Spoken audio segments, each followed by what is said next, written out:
Check this out. It hasn't been such a long time since people first started shopping online, and it was easy to keep up with the clicks.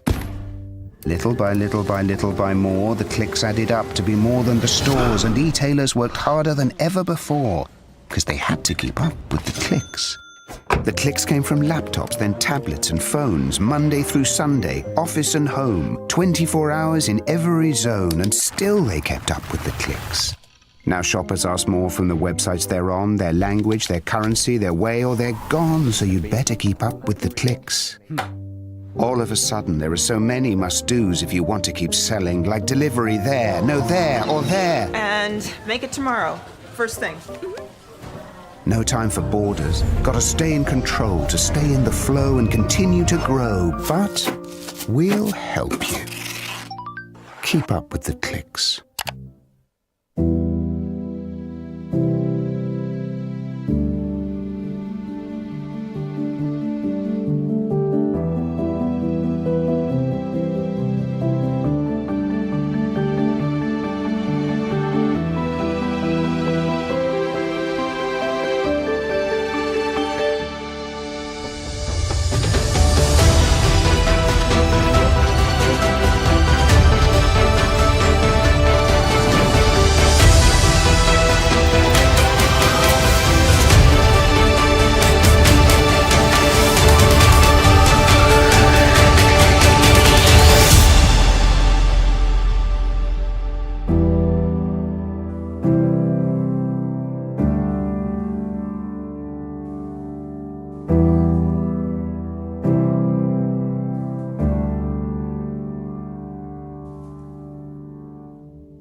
Check this out. It hasn't been such a long time since people first started shopping online, and it was easy to keep up with the clicks.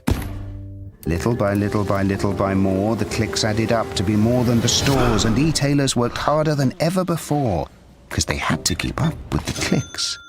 The clicks came from laptops, then tablets and phones, Monday through Sunday, office and home, 24 hours in every zone, and still they kept up with the clicks. Now shoppers ask more from the websites they're on, their language, their currency, their way, or they're gone, so you'd better keep up with the clicks. All of a sudden, there are so many must-dos if you want to keep selling, like delivery there, no there, or there. And make it tomorrow, first thing. No time for borders. Gotta stay in control to stay in the flow and continue to grow, but we'll help you. Keep up with the clicks.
Check this out.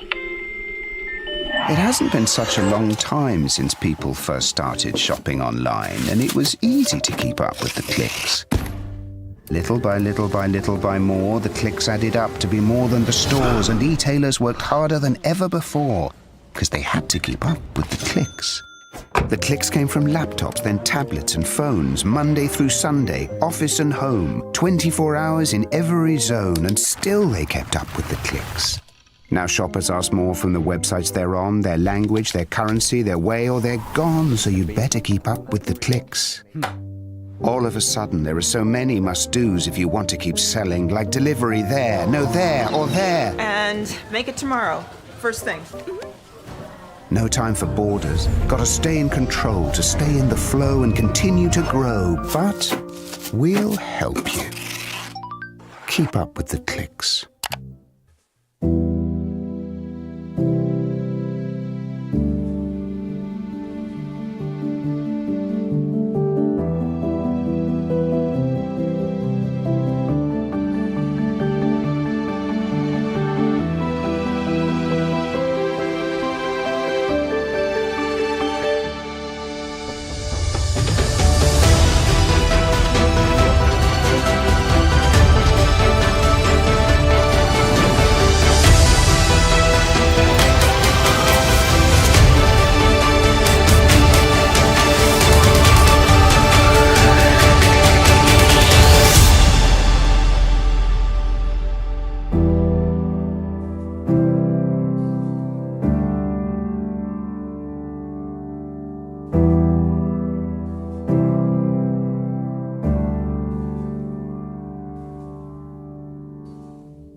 Check this out. It hasn't been such a long time since people first started shopping online, and it was easy to keep up with the clicks.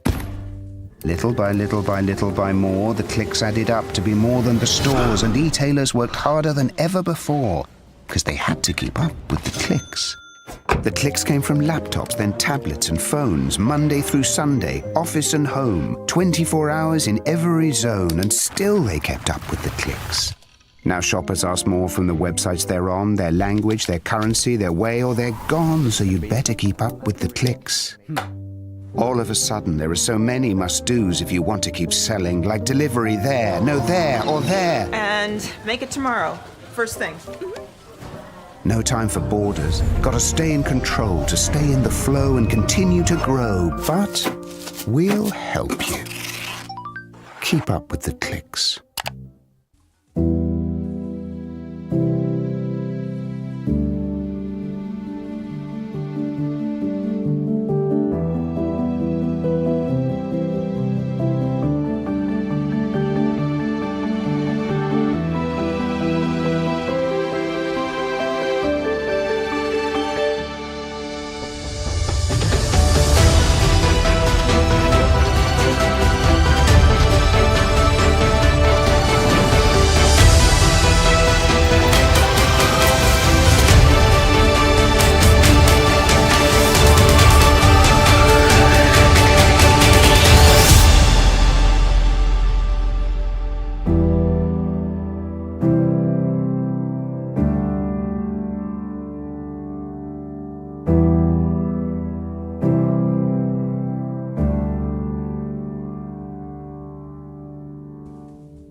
Check this out. It hasn't been such a long time since people first started shopping online, and it was easy to keep up with the clicks.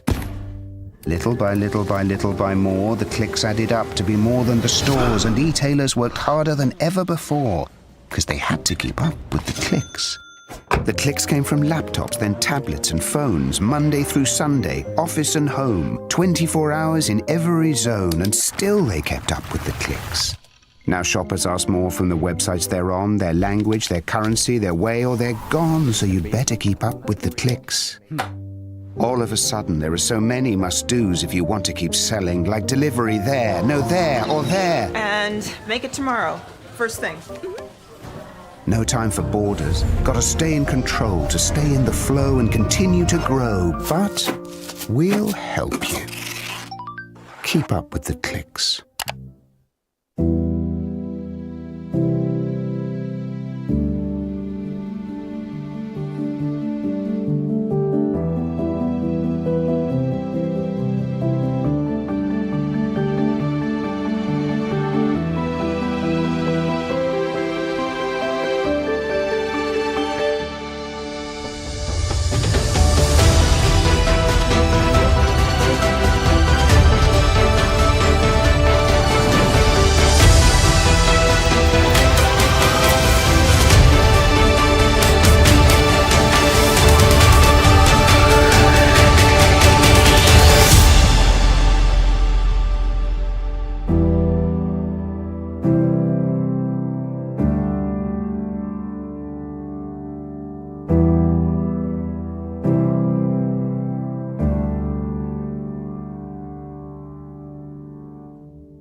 Check this out. It hasn't been such a long time since people first started shopping online, and it was easy to keep up with the clicks.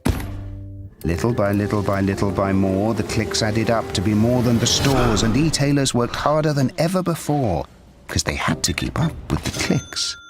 The clicks came from laptops, then tablets and phones, Monday through Sunday, office and home, 24 hours in every zone, and still they kept up with the clicks. Now shoppers ask more from the websites they're on, their language, their currency, their way, or they're gone, so you'd better keep up with the clicks. All of a sudden, there are so many must-dos if you want to keep selling, like delivery there, no there, or there. And make it tomorrow. First thing. No time for borders. Gotta stay in control to stay in the flow and continue to grow. But we'll help you. Keep up with the clicks.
Check this out. It hasn't been such a long time since people first started Good shopping evening. online, Good and it evening, was ladies easy and to keep up gentlemen. with the clicks. May I Little by ask little you by little please by more, to the clicks added take up to be your more than the seats stores and e-tailers worked at your harder than ever designated before tables. because they had to We're keep up with the waiting for clicks. the president The clicks to came from arrive, laptops, then and tablets she and will be phones, arriving Monday very through Sunday, shortly. office and home, When 24 she hours in every arrives, zone, before and she still they enters kept the up with room, the clicks. I will Now announce shoppers her, and then please rise to your feet, and she will take her seat, and then we will begin the proceedings. That's the protocol. So, just so you know, the President will be here shortly. Please carry on talking. When she arrives, I will make the announcement, so you're ready. Thank you.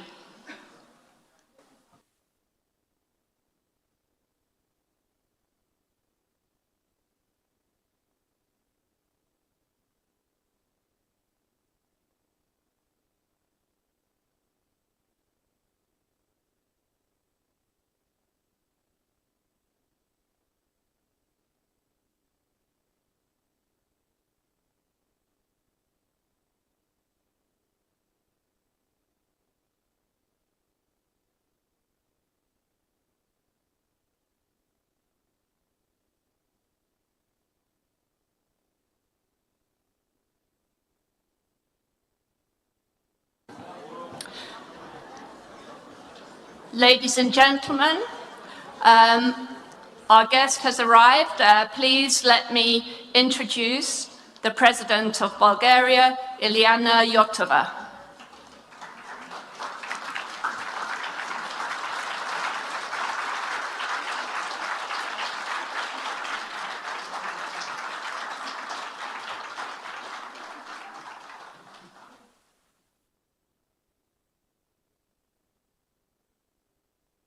Thank you, ladies and gentlemen.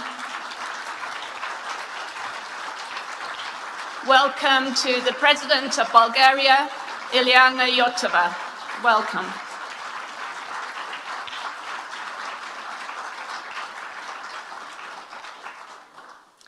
Thank you very much. Please, ladies and gentlemen, Excellencies, please take your seats.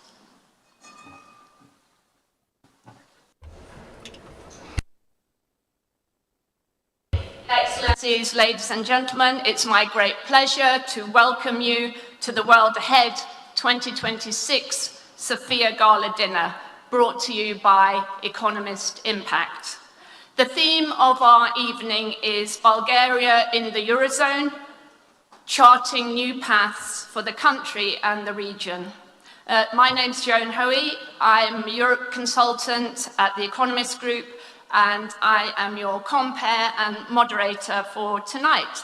And we're going to have a wonderful evening, hearing insights from our esteemed speakers, being challenged by our World Ahead quiz, which you will find on your tables, enjoying cocktails, sparkling conversation, Michelin star cuisine, and onstage entertainment from an award-winning guest. I would like to thank our sponsors who've been so important in allowing us to be here tonight. So our thanks go to our gold sponsor, Telelink Infra Services, TIS, our silver sponsor, Arubis Bulgaria, our bronze sponsors, Geotechnim and EOS Matrix.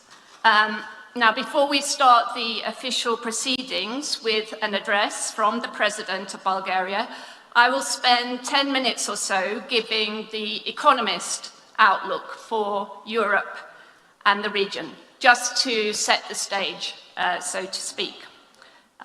So let's start with the slides, which should be appearing on the screen.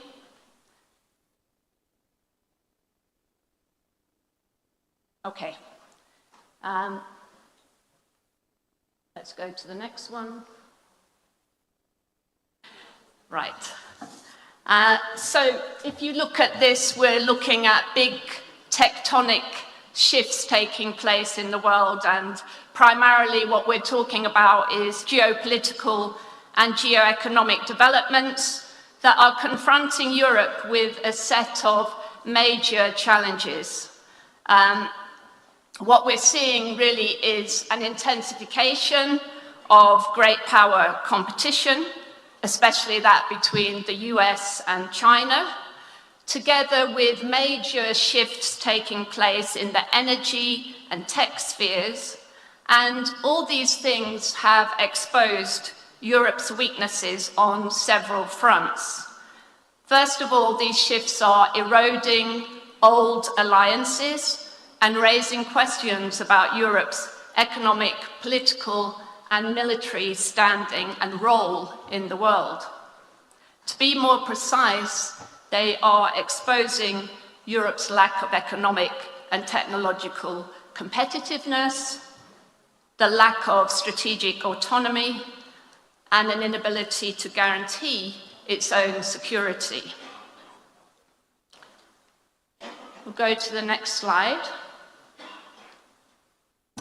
As things stand, and as the Draghi report has highlighted, the productivity gap between Europe and the US has widened rather than narrowed since the 1990s. That wasn't meant to be the case. It was meant to be a story of convergence, of Europe catching up with the US, but the reverse has happened. So if we look at EU productivity today, it's about 20% below that of the US. There's an even bigger gap in terms of GDP per head, with EU GDP per head being about 75% of US GDP per head. That's measured in PPP, purchasing power parity terms. I'll talk in a moment about how Europe is finally trying to address this, but just to say a few words about the growth outlook for Europe both in the short and medium term. I guess the thing to say is that even the medium-term growth outlook, even if we see an acceleration in growth in the coming years, those growth rates are not going to close the gap. Europe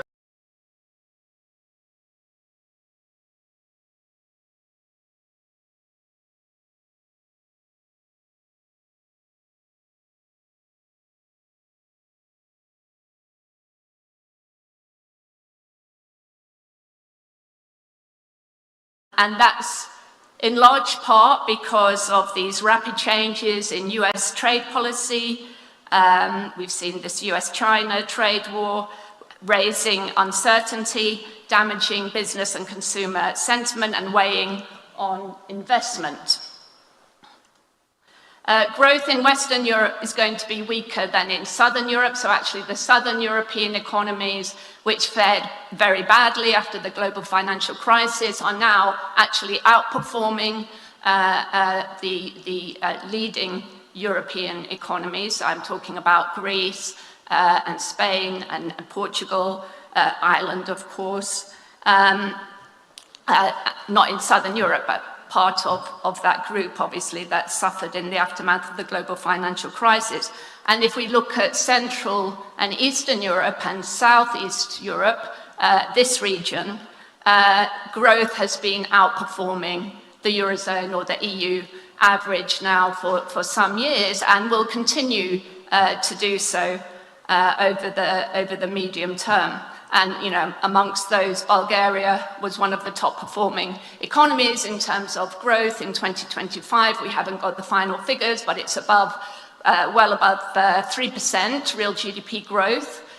So well above the kind of Eurozone speed limit of growth. And we're looking at growth above 3% or around 3% in 2026 as well. So next slide, how might Europe address this problem? Well, Germany has embarked on a new course. We see a surge in investment pumping into defense stocks in Europe, which is facilitated by new EU funds, this fiscal U-turn in Germany, and efforts to prioritize procurement within Europe. Large sums are going to go into German infrastructure, which typically has large fiscal multiplier and creates spillover effects for Central Europe. So Central and Eastern Europe stand to benefit from that. I think much will depend on the timeliness of this new German fiscal spending and how much of this goes into productivity enhancing investment with this strong growth multiplier. So we don't expect the effects to be felt until mid-year, mid-2026 at the earliest. And there are downside risks as well in terms of the potential economic impact due to the underwhelming levels of truly new or additional investment spending that has been planned so far. Just on to the next slide, and other challenges for Europe. Trade risks clearly remain quite high. We've already seen what happened in 2025, where US trade policy and the threat of tariffs resulted in this front-loading of European export growth before the tariffs came into effect, and that was followed by a kind of crash later in 2025. So what we've got is these 15% US import tariffs on goods, including cars and chips and pharmaceuticals, and 50% tariffs on metals, and which is obviously going to curb EU growth, export growth, with Germany being the worst affected. And of course, the US has threatened further 10% tariffs on some European economies after the Greenland controversy. And so that will increase uncertainty in the near term. I think in terms of trade patterns, future trade patterns, what we will see is a shift with permanently lower exports to the US. But we will also see a diversification of EU trade and exports to other markets. We'll see new free trade agreements coming into effect, starting with the EU Latin America Mercosur bloc, which will gain importance. The other thing that's happening, of course, as a result of US trade policy is that Chinese goods that the tariffs have priced out of the US are being redirected to new markets, including Europe. And this is going to intensify competitive pressures, undercutting some producers, and it could even lead to some new EU tariffs on China. I suppose the upside of all this is that consumers will benefit from cheaper imports, lower inflation, and the reduced cost of credit. Which brings us to the next slide. We're looking at inflation and interest rates. One positive, I guess you can say, is that private consumption growth in Europe is going to be driven by lower interest rates, continued disinflation, and the latter, disinflation, is happening due to a number of factors, including the US tariffs, the strong euro, and the rise in Chinese imports. Moving quickly on, I do want to talk about Bulgaria and the outlook for Bulgaria and this region of Eastern Europe and Southeast Europe. So, as I said, Bulgaria has been one of the fastest growing economies, EU economies in 2025. We expect that to continue this year and over the medium term. What will be the main driver of growth? I mean, it still seems to be the case that will be private consumption. We expect external demand to stage something of a recovery at some stage. And we anticipate quite strong investment growth over the medium term too. I suppose the risks to medium and long-term growth for Bulgaria include deficiencies still in infrastructure, the institutional environment, and obviously the demographic headwinds. Just the next slide is just showing you what's happening with inflation. The expected outlook for inflation is going to continue trending down in Bulgaria, as in much of the region. So it will trend down, but it will remain above pre-pandemic levels. So price levels are going to remain much higher than they were back in 2019, and so households will still be feeling that in their pockets. The next slide, just giving you a picture of the kind of fiscal or public finances in Bulgaria. Anchored in the EU, Bulgaria has a strong fiscal framework and one of the lowest public debt to GDP levels in the bloc. I already mentioned, next slide, the demographic challenges. The demographic outlook is not benign. There's a long-term trend of population decline in the working age population, which obviously presents challenges for the budget, for the state budget, for fiscal outturns and spending in particular on social security and welfare payments and so on. Some good news is that we are seeing reverse migration happening, a positive fertility rate, but not enough to arrest the overall decline. I want to finish with the final, to talk about whether a new growth model is needed for Bulgaria and for this region. It's something maybe we will address in the discussion. In general, I would say that growth here in this region remains fairly resilient despite this turmoil in the kind of global geopolitical environment. We do expect the region to outperform the West European economies, but this region will also face weaker momentum, greater exposure to global trade and competitiveness pressures. Private consumption growth is likely to slow in many places compared with recent years, because there's been this exceptional real wage growth, which has fueled household demand. We see something even of, of a consumer credit boom here. We see quite strong increases in consumer credit, in mortgages and so on. So that's something to watch. And I think increasingly, as we look to the future, sustaining growth is going to depend much more on investment, both public and private. And that's public investment will be supported in the near term and has been by the EU funds, which will be an accelerated drawdown up to the deadline in August this year. But the critical uncertainty, I think, is about private investment. We see some problems maybe with labour shortages, rising unit labour costs, stagnant productivity. That's eroding competitiveness in some countries in Central and Eastern Europe. So to remain viable, businesses, firms have got to invest in automation, in digitization, in AI-driven productivity gains. And on that basis, the growth outlook will be more positive. I think there's a potential upside also from the end of the war in Ukraine. When it comes, it could deliver a boom. It could unlock reconstruction, FDI, supply chain investment across neighboring countries, including this country.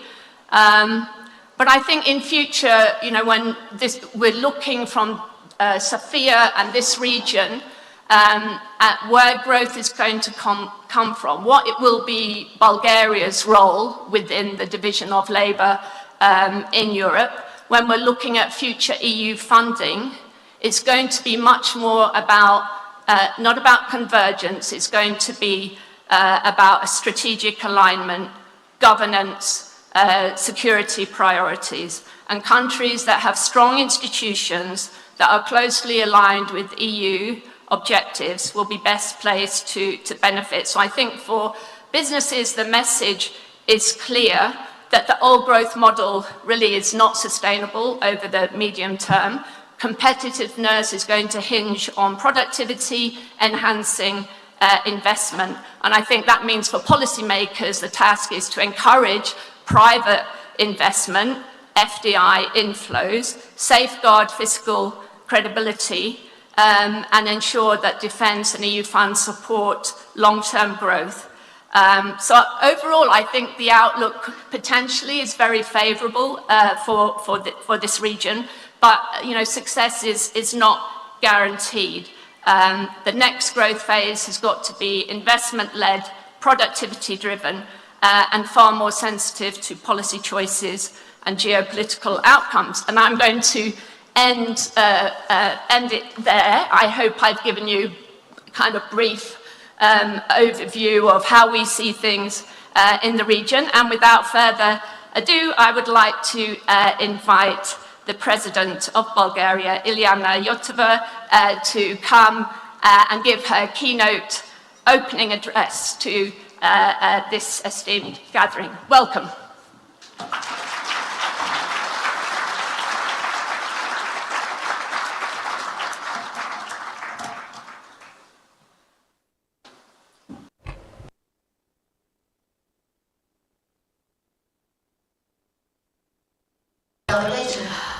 Good evening. Distinguished Mrs. Vasrivakis, Your Excellencies, distinguished Mr. Radev, ladies and gentlemen, thank you for this wonderful opportunity to meet up together tonight, this evening, and discuss views and ideas and proposals about the important issues outlined by Mrs. Howie. I'm sure that we can make this list longer. This is a difficult time that we live in, with very serious landmark changes, and this holds true about Bulgaria, but also internationally. I'm quite sure that today we can find answer to another question, whether the international world leaders, European leaders, and the leaders in Bulgaria are aware of the fact that they run the countries in a very different world. Tonight, we're going to talk more about the adoption of the EU to Bulgaria on January 1st this year, but we'll be talking not about the technical procedure, which is still ongoing, of course, but as I see it, the euro was never a goal for its own sake, and it's not a process that is completed with the adoption. As a monetary unit, the euro is only a tool for achieving much greater goals with respect to the development of the economy, of making Bulgaria part of the policies, international and European, and also for increasing the standard of the Bulgarian and European citizens. I've often emphasized that the Bulgarian citizens could have been better prepared for this milestone. I'm quite sure that a lot of the problems that we came across before the adoption of the euro could have been avoided with a more streamlined, well-structured educational campaign. But it's not only the information rapport, but we needed a more thorough preparation of the Bulgarian economy and of the Bulgarian businesses. Unfortunately, this did not happen. We are quite aware of the reasons for that, and it's not worthwhile considering them. Now, the two convergent reports released in mid-2025 are evidence of that, because the convergent report, which tackled the executive power, contained in the form of recommendations a number of findings of irregularities. And if we want to feel as full-fledged members of the Eurozone and feel comfortable there and be able to implement our ideas in harmony with all the other countries in the Eurozone, these recommendations should have been implemented. The other convergent report, which observed the activity of the Bulgarian National Bank, was much more favorable and positive, and I use the opportunity to congratulate the team of Governor Radev for the good evaluation that they were given. And I also would like to thank all the leaders and managers of Bulgarian banks for doing a great job in January. So technically, there was no difficulty. I believe at this stage the key is in increasing the trust in euro and not allow it to be eroded by additional phenomena or events. Because if you believe that we have convinced the Bulgarian citizens entirely, you're wrong. We should try to make this this process easier. You have followed this important day. I assigned a mandate to one of the list, and I believe that within a week I will receive this incumbents list of cabinet members. But I will insist on very thorough monitoring of prices of foods, fuels and medications in order to detect anomalies that are not caused by the euro adoption itself, but it's used as a reason for speculations, as well as I'll insist on strengthened control against hidden inflation formation through rounding up prices. This is the job of all authorities, and a recommendation to the future government, to the caretaker government, was to consider the international practice and see the oversight authorities, and they should correct their practices, because we have some issues with the way things are going. We should be also aware that we need political stability in Bulgaria in order to implement our priorities, but also stick to our principles outside of Bulgaria. We are a full member of the Schengen area and of the Eurozone, and formally speaking, we have closed the last page of our full-fledged membership in the EU. It's been almost 20 years since Bulgaria's accession in 2007. It's a fact now, and from there on, we need to get more ambitious in every sphere. It was some days ago that Ursula von der Leyen declared before the European Parliament that the security strategy should be revised, and a more wider concept of security was used, not only in terms of defense, internal security, but also security with respect to income, social policy, industrial infrastructure, economy. The Eurozone and the large European economies face serious challenges. You are quite aware of them. You feel them in your day-to-day business. We need to emphasize that there is a slowdown in the economic growth in the EU compared to China and the US. We should also emphasize that there are countries that fail to meet the Maastricht criteria because of their indebtedness. Luckily, Bulgaria is not one of them. It's also worth considering the stringent fiscal rules that stifle businesses, and we must also mention the structural reforms that have been staggering the acute demographic problem that is rampant all around Europe, and Bulgaria being given as the worst example. But Germany has also a very serious demographic crisis, and we should also mention the high surplus value of European production.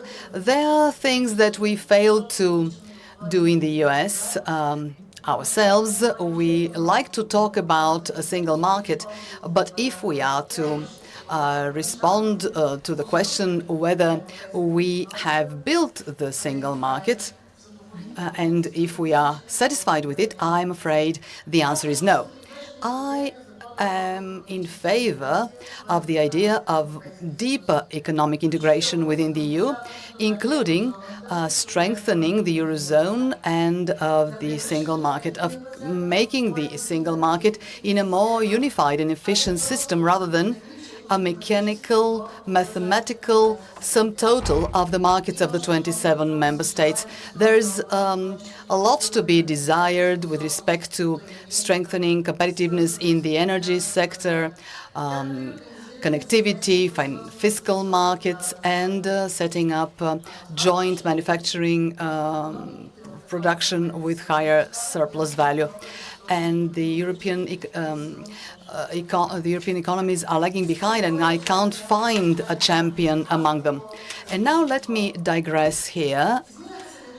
There's been 17 months since Mario Draghi's report was released, Super Mario, as people call him. 370 pages, 373 recommendations and proposals therein, as he put it, in order to avoid the slow agony of Europe. Today, according to authoritative economic researchers, we have implemented only 15%, 4 items per half a year. If we move with that pace, we can praise ourselves for implementing them by 2035. I recently read that Christine Lagarde sent a checklist to the leaders of EU member states so that after that she could form an opinion about the structural reforms that are most needed. I looked up some information of if there's a country, a member state that had responded to her. Unfortunately, I couldn't find any. And there are 5 very important reforms in the making. First of all, the investment union establishment. I've been hearing for this investment union when I was a member of the European Parliament 20 years ago. I remember Mr. Juncker, who explained all about it. And if you let me remind you that we were supposed to mobilize hundreds of billions of euro from the private business, along with the state building modern infrastructure. The second priority, digital euro. 3, lifting internal barriers, strategic autonomy, bureaucratic simplification. All these 5 priorities have been embedded to some extent, back in the first theories or the structure that Jacques Delors, as Jacques Delors imagined it. This was his view, but so much time has elapsed since then. And I remember listening to this great European in my eyes. He said that Europe is limping with only one foot stomping strong, and the other one, unfortunately, does not exist. Today we wonder if the fundamental differences that we have about the future of the European order are the same. If we protect and see this project in the same way, there are quite a few conflicting signals and signs. They are still quite raw, but we can definitely see the difference. France has been lately talking because we've already always used to consider the axis France and Germany in one whole, but France is now considered the Made in Europe policy, whereas Germany focuses on the development of its own national economy, focused on competitiveness, price, and cost. This is why these two countries missed one another in agreements and postpone or even block by the European Parliament. And this reflects on a number of the various sectors and businesses. Against this backdrop, it was quite interesting and somewhat unexpected, I must say, when, after so many years, the idea was reinvented about the development of Europe at two speeds. I remember this that all European fora discussed that there should be a common financial ministry of the Eurozone, and all the institutions should be divided into two, with a committee for members of the Eurozone and those outside of it.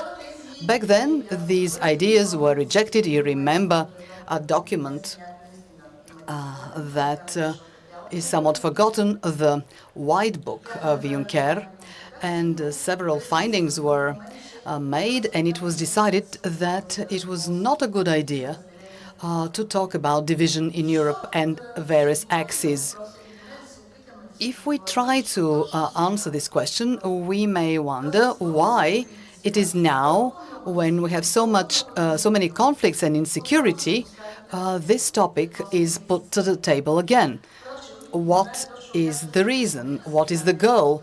I don't know how the thesis of the two axes will be formulated, because honestly, I can see much more axes that start protecting their own interests, start lobbying, and this reflects on large infrastructure projects or security projects. And interestingly, this becomes an amalgam, which I very much hope will, to quite extent, be thrown light on during the Council in Brussels.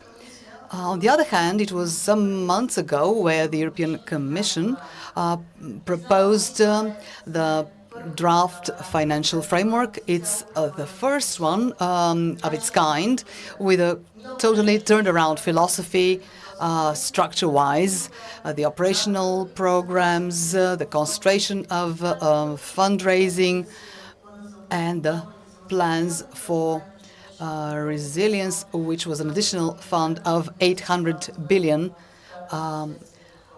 designated for overcoming the consequences of COVID. So there are a lot of novelties within this new plan. A very serious but general fund called competitiveness has been set up, and also the countries will have the opportunity to apply with projects and priorities, but it is up to the European Committee to decide whether this is a European priority as well. Quite a few issues that will be waiting for a response, and this is why this framework was rejected to that day. And this draft raised a lot of questions before the main instruments that is the agricultural program, which aims for alignment. So where does Bulgaria stand against the backdrop of all these challenges?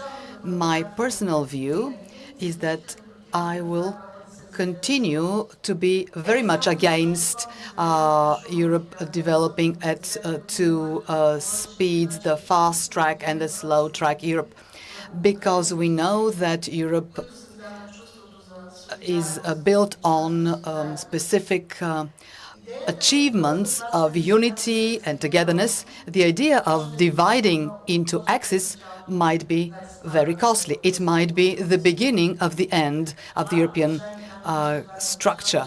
This does not mean that we need no debate on the development of Europe, and it is a key, as I said, that countries like Bulgaria and Greece from this part of the EU, we are also the external borders of the EU, and we are the safeguards to a great extent of its security, and we are quite aware of the threats for security, such as migrant waves, etc. But we are also countries that can contribute to the development of industry. Bulgaria is a member of the EU, but also of NATO, and the large topic of defense of the EU, because honestly, what has been achieved out of Draghi's recommendations can be seen twofold: the funds and policies for defense with approved projects, and secondly, the simplification of bureaucracy, which was a desire of private business, but also of the financial institutions and of the member states themselves. Bulgaria has very serious capacity to that effect, and not surprisingly, we were among the first approved for financing under this new instrument, the SAFE instrument, closely related to security in Europe. As a member of the Eurozone, Bulgaria can contribute to the development of innovative and a full-fledged economy. We hope that we will also join the OECD, a very thorough and long-term process. Sometimes the criteria set to new members of the OECD are much more stringent than to the old members. We hold 6th place in the EU in terms of extraction and processing of non-ferrous metals. There is almost no European car that contains no parts manufactured in Bulgaria. We have quite significant achievements in high-tech, and we have, however, a small share of demand of non-ferrous metals in Bulgaria. It is quite insulting when a member state continues to look down on other EU member states as sources of raw materials and of cheap labor. I believe that this rivalry should be avoided and should be discussed loudly. Bulgarian producers have the potential to participate in the production of such strategic important materials, which will make local economies develop further, develop very fastly, and this is a very good way to show to the world that our model of production is very good and can be compared, maybe, to the model of the so-called third world. We have very rich sources of such materials. Bulgaria can be also a leader, information leader, in innovations, in digital novelties. And let me remind you that we have a very developed top institutes in this area, like Insight and others. We were one of the 6 states which insisted on the building of such innovative new technologies facility. We have very good abilities. We have very good staff. So it is our hope that the next government, not this one, not the caretaker government, will be able to cope with it. So we have excellent natural resources. We have extremely good opportunities for such production. Now here I want to remind you, without going into deep waters like regional security inside the EU or other such topics, I think that in this part of Europe, the countries should have a very powerful lobby. And that lobby should insist on protecting their own interests, especially at summit meetings, at meetings of the European Commission and the work of the directorates, because we have very good possibilities, and in the course of this year we shall become even a more powerful, strong country in this area. Therefore, we can contribute to the development of the European Union. So what we lacked so far in order to fully assimilate the Euro integration process was a plan, a long-term plan for the development of the country. So I think that the entire European Union, it seems to me, all the countries are living day to day, so to say. They don't have long-term plans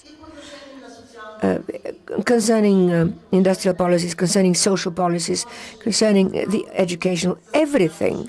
Of course we can do that. We can create long-term plans, and unfortunately I think that this does not happen yet.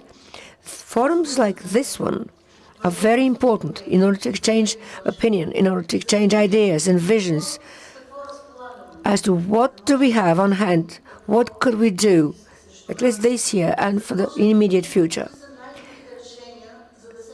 A forum like this one will make us see better, or have a better insight into the future. Because, of course, we are so very angry that there are tariffs imposed by other countries on the European Union. But let us do our homework. Let us do whatever we can. I wish you good luck. Thank you. Well, thank you very much indeed, Madam President, for sharing your views about the significance for Bulgaria of Euro adoption, and also your views about the priorities for your country for the coming period, and particularly its role within the bloc, which is very interesting to hear that. So we appreciate very much you coming here today and sharing those views with us. Now, we're next going to have a keynote address from the Governor of the National Bank of Bulgaria, Bulgarian National Bank. But before that, I just need to say a few words about this piece of paper that is on your table, which is the quiz, the World Ahead quiz. I hope that you've all managed to find this. So this is a tradition at this World Ahead event, whether it's here in Sofia or in Athens or wherever, that the participants, you, our lovely guests, take part in this quiz, which tests you on various events and anniversaries and so on that are taking place in 2026. Now, I think we can have on the screen, we can show everybody the questions. I mean, I can go through and read them all, but I don't think it's necessary, just to save some time for everybody. We can just show the questions on screen, one after the other. So what is going to happen is you, in between the speeches, in the breaks, are going to fill in this quiz, collective endeavor. Don't cheat, don't go to your iPhones, or whatever phone you have. Yeah, try and answer the questions. There's a final question where you can make your own prediction about 2026, which is going to be a decider in the event of a tie. We will choose the table with the best prediction for 2026. And just to let you know that we will collect your answers one per table, after the first course of dinner has been served. So you've got some time to finish that quiz. And it's quite a lot of fun. There'll be a prize for the winning table, which will be presented after our dinner. So yeah, don't neglect that. Please fill it in. Now, without further ado, I would like to introduce Dimitar Radev, Governor of the Bulgarian National Bank, who will give a keynote address, Bulgaria's Eurozone entry, financial transformation, and regional implications for Southeast Europe. So welcome, Governor. It's great to have you with us this evening.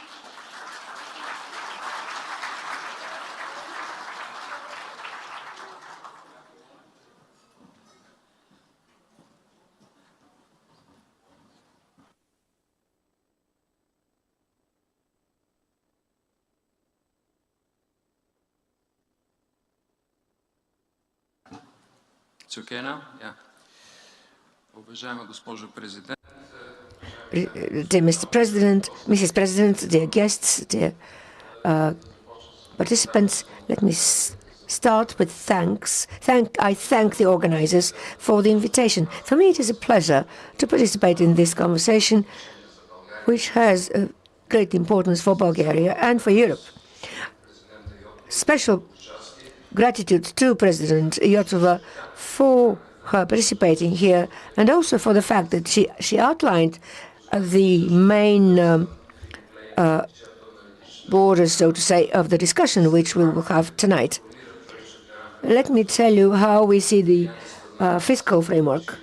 We shall have also as address or participant Mr. Stornados, who will speak about the respective economic and fiscal period in Greece, a colleague who is highly appreciated for decision-making in the Eurozone. So their presence here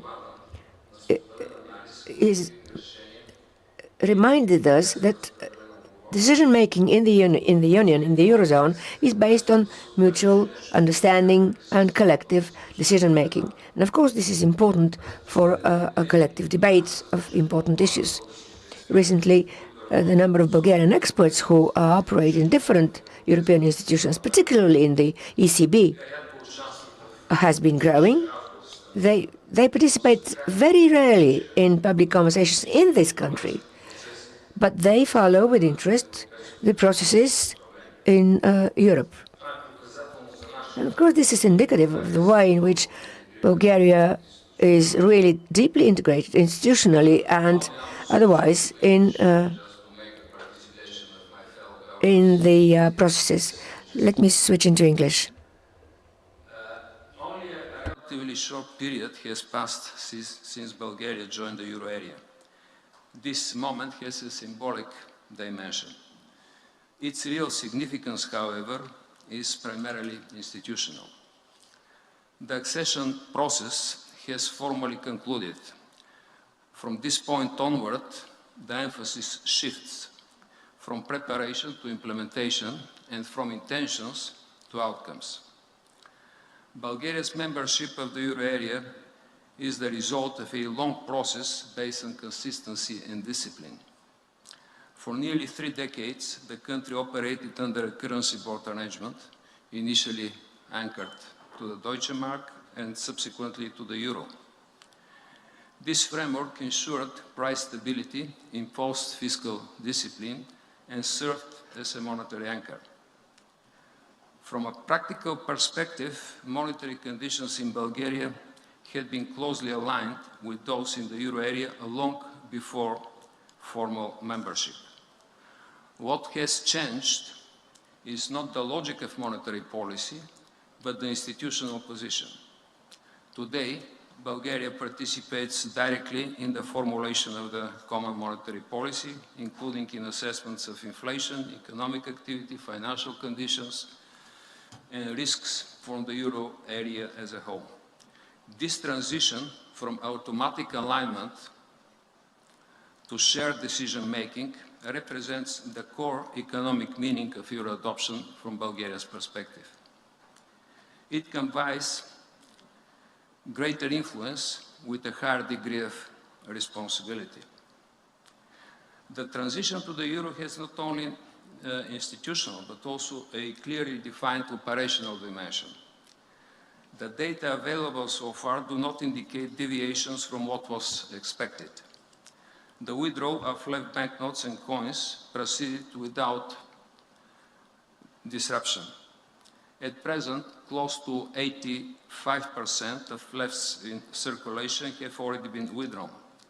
In parallel, over 7 billion euro were made available for cash circulation, ensuring the smooth functioning of cash and payment processes during the transition period. The banking system, payment infrastructures, businesses and households have adjusted within the planned parameters. This outcome reflects accumulated preparation, institutional coordination, and consistent communication with the public. It is precisely at such a moment when frameworks change that trust is formed most durably. Price stability remains a key component of public trust. For this reason, assessments of inflation developments must rest on comprehensive data, rigorous analysis, rather than on isolated observations or short-term perceptions.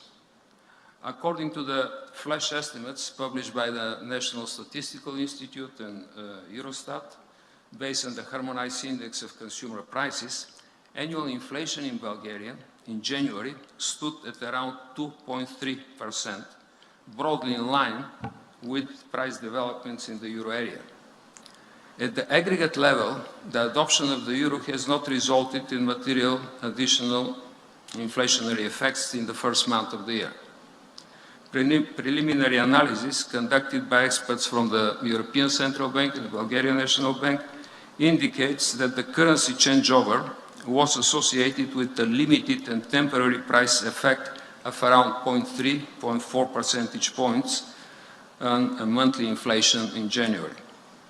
This effect appears to be concentrated mainly in specific services categories, and it is broadly consistent with the experience of other countries that have joined the euro area in the past.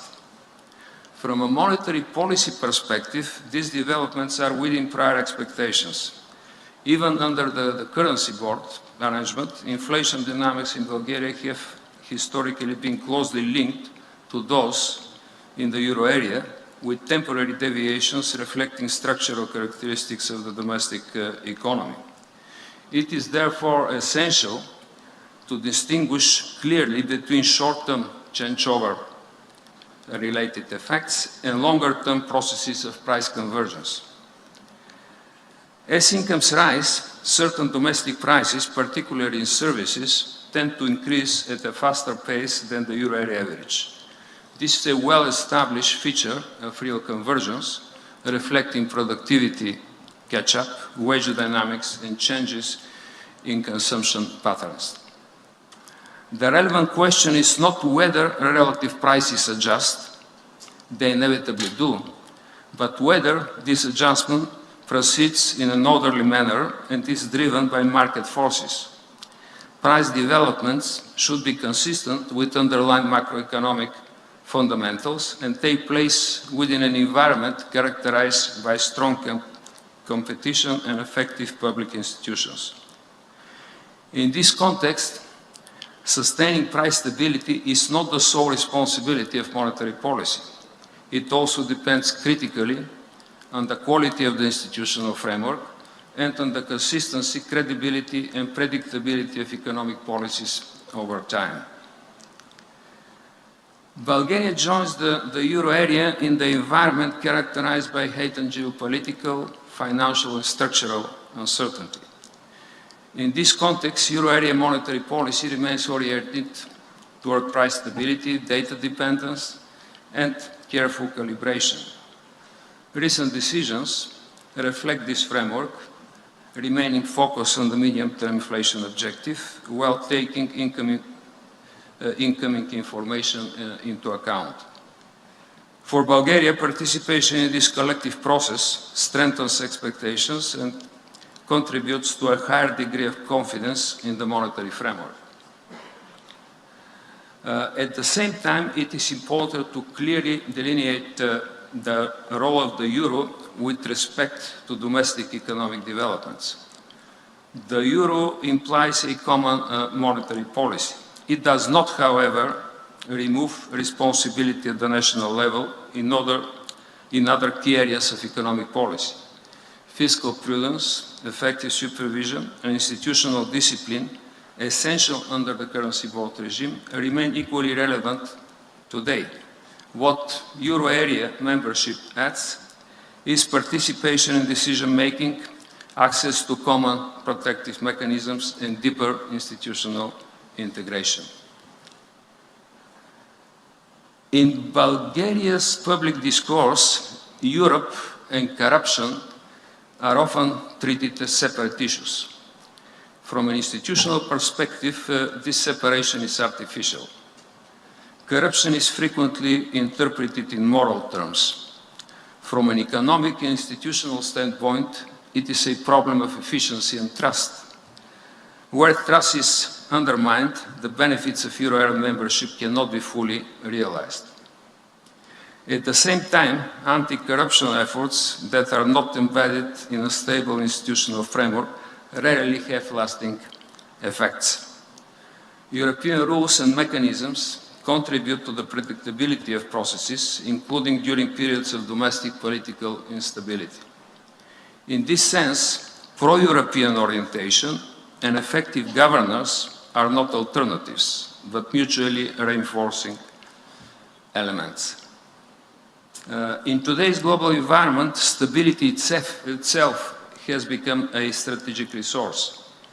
For a small and open economy, as Bulgaria, euro area membership changes the country's risk profile.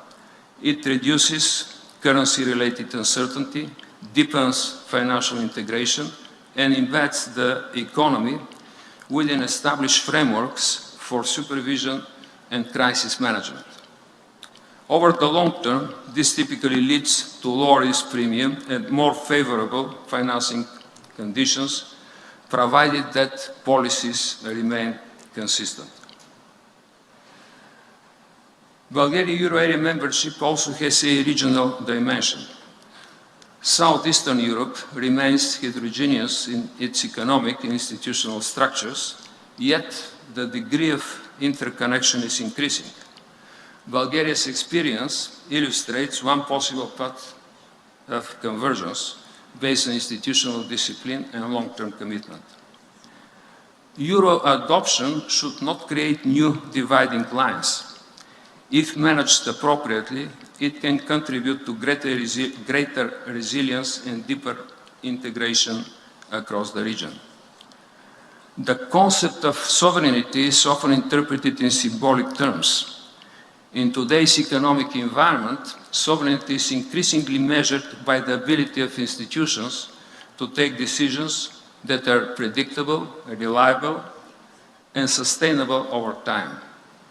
From this perspective, euro area membership does not constitute a loss of sovereignty, but a transition from unilateral rule-taking to participation in a shared institutional framework in which decisions are taken jointly. Ladies and gentlemen, Bulgaria's membership of the euro area marks the beginning of a new phase characterized by higher requirements and more clearly shared responsibility. The data available so far do not point to deviation from expectations with regard to the technical transition or price dynamics. Ultimately, outcomes will depend on policy consistency and on the ability to give lasting substance to the institutional framework over time. The euro is not an end point. It is a framework in which the quality of institutions and the sustainability of policies become even more visible. Thank you.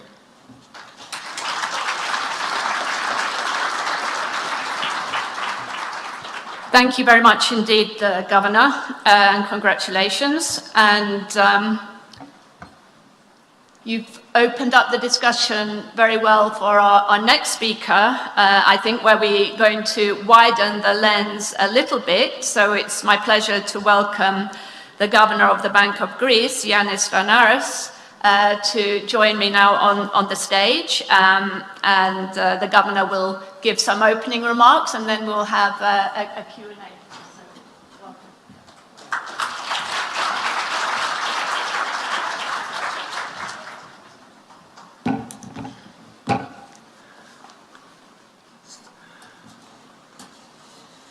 Your Excellency, ladies and gentlemen, dear colleagues, it's a great pleasure to be here in Sofia and to participate in the Economist Gala dinner.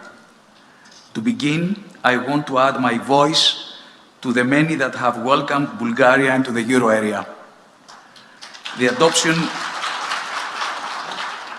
of the common currency is a historic milestone for Bulgaria and a step towards further integration, making the euro family stronger. The entry of Bulgaria into the euro area will allow the country to reap the full benefits of participating in the monetary union, alleviate any potential concerns for the resilience of its former currency board peg under stress, thus reducing ceteris paribus country risk, and further anchor Bulgaria into European institutions. Bulgaria had already joined the single supervisory mechanism on 1st October 2020. Since the creation of the euro area in 1999, the participation almost doubled, proving its success. I'm sure more European countries will join sooner rather than later. The introduction of the euro in Greece in 2001 has provided significant benefits by eliminating exchange rate risk with its trading partners, reducing the direct transaction cost of exchanging currencies, and facilitating trade, tourism, and investment. Membership in the euro area has greatly strengthened monetary credibility and helped anchor inflation expectations while providing access to a large and liquid financial market. It also deepened Greece's economic and political integration within the EU, supporting long-term growth and stability. I'm sure Bulgaria will experience similar benefits.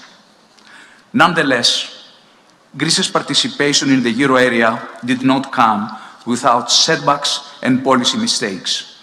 And we in Greece, but also in the euro area, have grasped the opportunity to learn from these mistakes.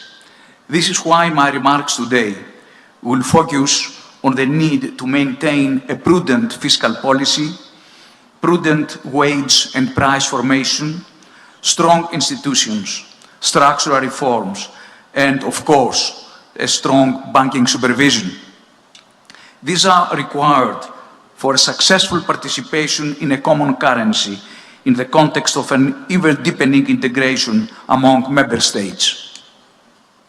Euro area entry coincided with a period of strong economic growth, low inflation, and declining unemployment in Greece between 2000 and 2007. The first years saw macroeconomic stability, deeper financial integration, and strengthened trade and investment links. This development contributed to rising living standards and real convergence with euro area partners. However, Greece entered a profound sovereign debt crisis almost a decade after it adopted the common currency. Its main root causes were an overly expansionary fiscal policy in the second half of 2000s, led by the political cycle, and real wage developments which exceeded productivity growth by far. This resulted in gigantic twin deficits, that is, a fiscal deficit and a current account deficit of 15% of GDP each. On top of this, structural long-term problems such as large tax evasion and a non-viable social security system aggravated the situation. With the cost of borrowing having fallen to levels below those justified by economic fundamentals, financial conditions approached a situation mirroring what former Federal Reserve Chairman Alan Greenspan in 1996 called irrational exuberance. Between 2001 and 2007, the 10-year interest rate spreads between the Greek and German sovereigns narrowed to a very low level, at times close to zero, facilitating the weakening of fiscal discipline and the expansion of fiscal deficits. At the same time, large capital inflows and the rapid credit growth across all business segments, notably retail lending, contributed further to the creation of current account deficits. Rapid credit expansion came with close interlinkages between the sovereign and the banking system, as banks held significant government debt, giving rise to adverse feedback loops. Greece subsequently lost market access and entered a period of official sector financial assistance. Banks underwent large-scale recapitalization and restructuring while undergoing consolidation alongside balance sheet repair. The subsequent years were marked by a sharp economic contraction, an unprecedented fiscal adjustment, and significant structural reforms, accompanied by interventions aimed at safeguarding financial stability, restoring confidence in the banking system, and providing large government debt refinancing.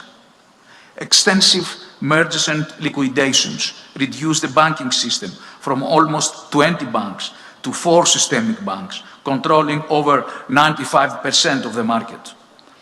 We have come a long way since then. The Greek crisis, along with crises in other member states, unmasked vulnerabilities in both a number of national economies and in the architecture of the euro area. The reforms taken to address these vulnerabilities, both in member states but also in the euro area, have paved the way for a stronger, more resilient monetary union that Bulgaria has just joined compared to the one which Greece joined in 2001.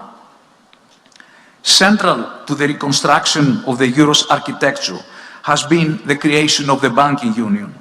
In parallel, the European Stability Mechanism was created as a permanent crisis management tool. At the same time, a macroprudential policy framework has been developed, notably through the European Systemic Risk Board, to address systemic risks and limit the build-up of financial imbalances. Experience has demonstrated the effectiveness of this strengthened architecture. Supported by stronger capital and ample liquidity buffers, the banking sector has shown remarkable resilience in the face of severe shocks, including the pandemic and geopolitical tensions. So, what have been the key lessons? Emphasis must be placed on a well-balanced economic policy, including sound fiscal policies and a structural policy that unleashes competitive forces. Reliance only on nominal convergence criteria without structural reforms can mask vulnerabilities and delay necessary adjustments. Countries joining a monetary union need to strengthen institutions, governance, and structural competitiveness in parallel with achieving the nominal convergence criteria. In particular, structural competitiveness is equally important to labor cost competitiveness. Supervisors and banks must pay attention to the bank-sovereign nexus, as imbalances in public finances can be exacerbated by an overly extended banking system. The cost of a banking crisis is enormous. Financial stability is not only a banking issue, but also a social and economic priority. Strong supervision and transparency are critical. Strong governance is of utmost importance, and as a former SSM chairman once said, good managed banks do not fail. A robust crisis management framework and resolution mechanisms should be in place. We have certainly come a long way, but the job of creating a more resilient monetary union, one whose currency can play a more important role in the international stage, has not yet been finished. Completing the banking union, especially through the establishment of a European deposit insurance scheme and launching a savings and investment union, would significantly reduce financial fragmentation. Building on the success of Next Generation EU, the issuance of a common EU safe asset could boost cross-border investment, strengthen the international role of the euro, and decisively enhance Europe's long-term competitiveness. To conclude, the Greek sovereign cum banking crisis, occurring about a decade after the adoption of the euro, was caused by an overly expansionary fiscal policy driven by the political cycle, real wage formation exceeding productivity growth by far, as well as by structural vulnerabilities such as high tax evasion and a non-viable pension system. Once these vulnerabilities were addressed, along with government debt refinancing, participation in the single currency became an anchor of stability. Greece is now growing much faster than the rest of the euro area. Its debt to GDP ratio is falling rapidly. Its banking sector is thriving, and the loans provided during the crisis are being repaid comfortably in a front-loaded way. Greece has benefited greatly from being a member of the euro area, and the monetary union itself has benefited by strengthening its financial architecture. With Bulgaria's entry, the euro area has grown to 21 members. Henceforth, the level of Bulgaria's interest rates will reflect the ECB's credibility as Governor Radev joins, the friend Governor Radev, joins fellow governors in participating in the Governing Council. Our monetary union has become larger and stronger. Thank you.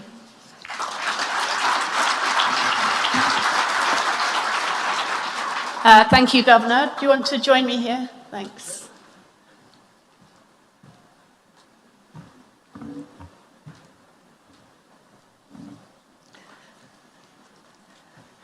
Okay, it's great to have you with us. Yeah, I think you did a great job summarizing the Greek experience of the crisis and the recovery and the lessons learned very well. We're running a bit over time, so it's got to be a quick Q&A. Just a few questions maybe for you, more maybe focused on this region. How do you assess the resilience of financial markets in the EU generally, but in this particular region, in the face of all this geopolitical and geoeconomic instability that we've discussed already this evening? Well, thank you for this question. I think despite all the geopolitical uncertainty, trade wars, and fragmentation, there is a lot of resilience, both as far as macroeconomics are concerned, but also in the financial markets. And I think the ECB has played a catalytic role in that. The ECB has proven to be an independent central bank.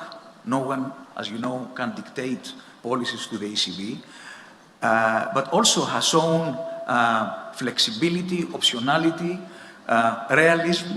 I think all these characteristics can be described by the ECB today.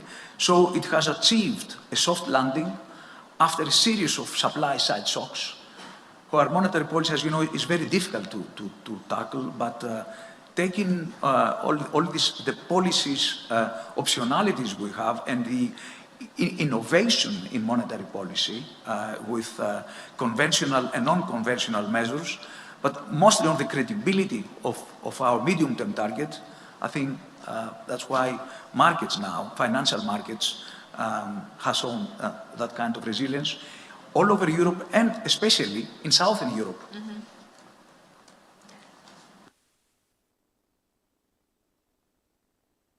Wanted to ask a question about financial regulation, kind of looking again at Europe vis-a-vis the US. Do you think there is a need for Europe to simplify financial regulation to become more competitive? You know, what we're seeing in the US is prudential regulation being diluted to some degree.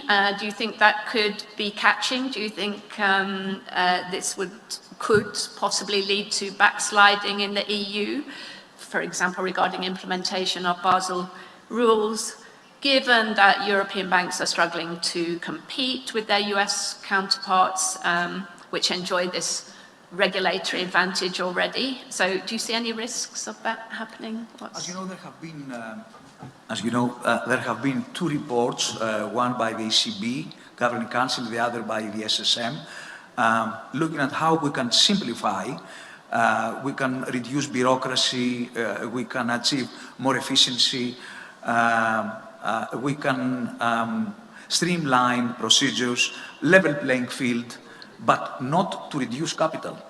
So we have made it clear that simplification does not mean less capital. I mean, the SSM has proven an excellent idea. European banks now are very efficient. So far, at least, not good. Nothing has touched us from what's happening worldwide. So I think something, as you know, something which works, we don't need to fix it. Definitely, we want to simplify bureaucracy, to become more efficient, to streamline procedures, but I repeat, this does not mean less capital. Now, as you know, we want also to simplify regulations all over Europe. We're going to create an investment union, a capital markets union, a savings and investment union, by simplifying procedures, by perhaps putting all capital markets committees under one head in Europe. Perhaps the SSM is a good example for that. So we believe that by simplifying procedures, we can, and simplifying regulations in general, we can create a more efficient capital market in Europe. This can also help banks, for instance, through securitization, just to give you a simple example. So I think there is ample scope for that. And, sorry, to mention also the single market. I mean, now in Europe, in the Eurozone, in Europe, I would say, we don't work in the dark. We have two very good reports. We have the Draghi report and the Letta report, which cover almost everything, from the simplification to how to invest more, and of course, how to eliminate hurdles that still exist, and they are equivalent to tariffs. Perhaps very high tariffs. We don't call them tariffs, but in practice they are. Thanks for that. Final question about the outlook for bond markets in coming years, and well, in Europe particularly, given all the fiscal pressures that I think everybody is very aware of, and spending, the difficulties of reducing deficits in the context of all the demands on defense and infrastructure and so on. Also risk maybe of persistent inflation, even though we've seen this very positive trajectory over the past year. Do you see any risks here with bond markets? Well, Europe needs to invest, spending more in three areas: technology, that is AI, digitalization, energy, and defense. That means higher investment spending. I would say also in education, etc. That does not necessarily mean a fiscal problem. If we enlarge the tax base, for instance, there is ample scope to enlarge the tax base, to tackle tax evasion. Take an example, the example of Greece. The digitalization of transactions has brought a lot of revenue in the Greek state. So I will talk about a little bit technically. What matters is not so much the spending, but also having enough growth to absorb the deficits. So what also matters, apart from the primary result of the budget, is the so-called snowball effect, that is the difference between the interest rate on public debt and the growth rate. I mean, in Greece we have learned this lesson the hard way. So that's why we need structural reform in order to increase growth so we can absorb more investment spending. Yeah, I mean, I think it's worth emphasizing the Greek example, actually, especially for a country such as Bulgaria, because what we've seen happening in Greece, a country that as you know, I follow very closely, we've had this incredible, phenomenal, actually, results of the digitization, yes. Which has led to the enormous expansion in the past few years of revenue to the state budget. And what we're seeing in Greece is actually cuts across the board in taxes taking place, income taxes, going up. And revenue continuing to rise, and I suppose fiscal space to undertake more spending in the areas that are important for or priorities for the government. Exactly. Yeah. So this is an example, yes, you would say, for this region, which yes. Yeah. Mm-hmm. Yeah. Well, thank you very much, Governor. I'm afraid that's all we've got time for, but it's been great to have you with us. Thank you.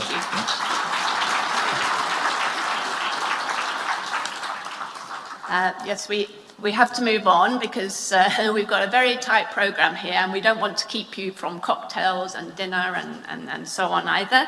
I'd like to now introduce our next speaker. We've got a short little session now looking at policies for innovation and growth in Europe, the opportunities for Bulgaria and this region. I'm delighted to welcome Carlos Mulas Granados, who is the resident representative for the IMF for Central and Eastern Europe. Welcome.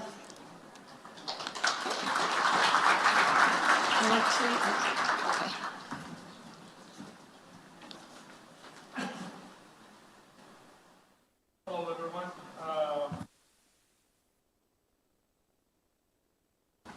There you go. Thank you, everyone. Thank you, Joanne. Thank you to The Economist for inviting us to this impressive event. It's a pleasure to be back here in Bulgaria. I want to start, like everyone, congratulating the country for this, amazing step forward in their journey of European integration. Euro adoption is really a milestone, like Governor has recently said, and it's just an extra step, after 20 years since joining the European Union. I want to focus on different areas. I'm going to talk about structural reforms also because I am just before the business panel. Basically, my first message tonight is, this is a good moment to move forward and to realize what has happened in the last 20 years. Since Bulgaria joined the European Union, convergence in terms of per capita GDP has increased by 1/3. And this is an amazing achievement. It's a good achievement. It has improved the standards of living of Bulgarians, but it's just part of the journey. It's not enough. And it is the moment now to try and focus and see, okay, how are we going to go from 1/3 in terms of per capita, 2/3 we did, and then to complete convergence with the EU average. How are we going to do that? We've been thinking about this together with the country, and in our latest staff report, country report, we've put forward a set of proposals. First, we say, you have to start by addressing short-term challenges. We focus, a number of recommendations on the role of fiscal policy to stabilize and to make sure that the economy remains resilient, remains stable. But also, we mentioned the need to watch out for credit risk and possible financial sector risks. That's in the short term. In the medium term, what is it that we want to focus? And we think, it would be very good that Bulgaria and other countries with similar challenges focus in the region. Well, basically in addressing the challenges that affect the businesses. So the business community, and we'll hear from them in a panel, is always discussing and planning and looking at how the different factors of productions affect them. And here there are two major challenges: labor markets and business and attraction of investment. We heard from Joanne earlier at the beginning of the session. So here, let me just share with you a few facts. In terms of demographic decline, which was mentioned, the working age population is expected to decline by as much as 20% in the next 25 years. And this is amongst the fastest declines globally in terms of demographic decline. Also, labor productivity per person in Bulgaria is barely half of the EU average. And there are also large digital skill gaps. It is true, as the president said, that there are good. Lately there are good signs. We see companies really at the forefront, at the frontiers, but there's a lot of catching up also in terms of the labor force, in terms of digital skills. And this is an important aspect that affects companies, and we'll hear from different sectors as well. In terms of investment as a share of GDP, this gradually declined from the beginning, from 30 years ago to now, is below. It's almost 3 percentage points below the EU average. And also importantly, when we're talking about innovation, about the new growth model, investment in R&D is among the lowest in Europe, only at 1/3. And this is something that the country, companies, private investment and public investment, they need to be part of the model for the future. How to offset all this? Well, it is good. We heard about the need to have forward-looking long-term plans. Both publicly and private companies should be focusing on that, but it's fundamental that structural reforms happen and happen soon. I think the country, everybody's mentioning that, but the country needs to address these gaps. Investment in human capital is very important in the country to increase educational attainment and also to have the capacity to innovate at the level and the speed that the country needs. And also, governance has been mentioned by Governor Radev. Governance, rule of law, transparency of public administration, regulatory barriers. I mean, all this needs to be, brought to the next level. We know that structural reforms are difficult. There are difficulties in every country, but it is encouraging to hear that, the Central Bank Governor of Greece, countries that only 10, 15 years ago were in everybody's, including the economists, dedicating numbers to countries that, they need to do reforms. In the end, when those reforms happen, there are results, and the populations perceive that, and then there's, the belief that change can happen. We just estimated, based on different experiences, what would be the bang for the buck, the result of closing the structural gaps in Bulgaria. And the IMF in this recent report estimated that this could have an effect over the medium term of 6 percentage points of additional GDP over the medium term for Bulgaria, just closing those structural gaps by addressing, changes in governance, in innovation, in public administration, investment in human capital. So this can be done, should be done, and we encourage, we've been encouraging. The previous government will encourage and will engage in a debate and dialogue with the forthcoming government to try and help this move forward. And today is an important day. This has been discussed, single market. The leaders of the European Union are meeting in Belgium, close to Maastricht, to discuss single European market and competitiveness. Again, Draghi and Letta are there today, together with the rest of prime ministers. This is discussion, informal retreat to talk about the single European market. There's lots of skepticism, but they're around. We hear that everywhere, but also lots of hope. And my second message today is that, to complete the convergence, and the moment in which the country, Bulgaria, is thinking about doing those reforms, the moment is now. Because if things happen in Europe and they happen in Bulgaria at the same time, there are multiplier effects that can benefit the country a lot. This is why we at the fund has been, focusing and engaging with Bulgaria and other countries in the region to try and see where there are synergies between domestic reforms at the country level and European reforms. And I want to focus on 4 areas that they are very important for us. First, regulatory barriers, and also the possibility that companies opt into what is known as the 28th regime. We at the IMF considered, and we're supportive of the European Commission's proposal to quickly move into, creating a 28th regime, as this will definitely help European companies grow and become larger in the single European market. Also, if Europe wants to thrive, it really has to be a mobile workforce. It needs to be possible that doctors, engineers, architects work in different countries, both from Bulgaria, in other countries, and also from other countries in Bulgaria. Look, We've heard several times when we've come to the country, well, there is brain drain, there's our people, our best people are going to Europe, and that is affecting our capacity to grow. Well, the same can happen at some other point in time. People can come back. We saw that. Joan provided some useful data on that front. Skilled people can come back, and I think it's important to make that possible. Finally, moving into energy, it's been some time since the discourse about energy is going to be a little bit on energy security and climate transition a bit down, but for this region, this is still probably the best bet. Energy transition, renewables, interconnection, making the cost of electricity cheaper for businesses is fundamental to gain competitiveness and go back into a model that is forward-looking and is more productive. And finally, I'm not going to talk a lot about savings and investment union because my predecessors already did, but completing the capital markets union and the banking union is critical. This is going to be it's the only way to make capital accessible and the amount of capital accessible that European companies, including Bulgarian companies, need. So my last message tonight is, Bulgaria is really looking at completing the convergence journey. This should be the next goal. Euro membership was a goal until very recently, and it has just happened. The president mentioned membership to the OECD, maybe next year. Next one should be about standards of living, completing this last third of convergence. And for that, Bulgaria has the opportunity to become a champion for Europe now.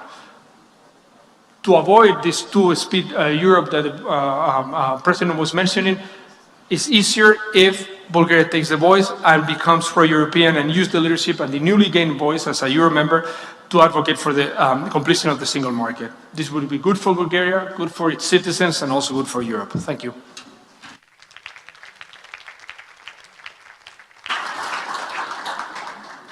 Thank you very much, Carlos. I've just had flashing red screens in front of me, which is telling me that we have to really hurry up. So I'm actually just going to ask you one question to elaborate on something that you said. I mean, you were focused on what's happening now in Europe and emphasizing the point that for Bulgaria and other countries in the region, the moment is now. It's a question of seizing this moment and making the most of it. Obviously, there is one big issue in the country at the moment that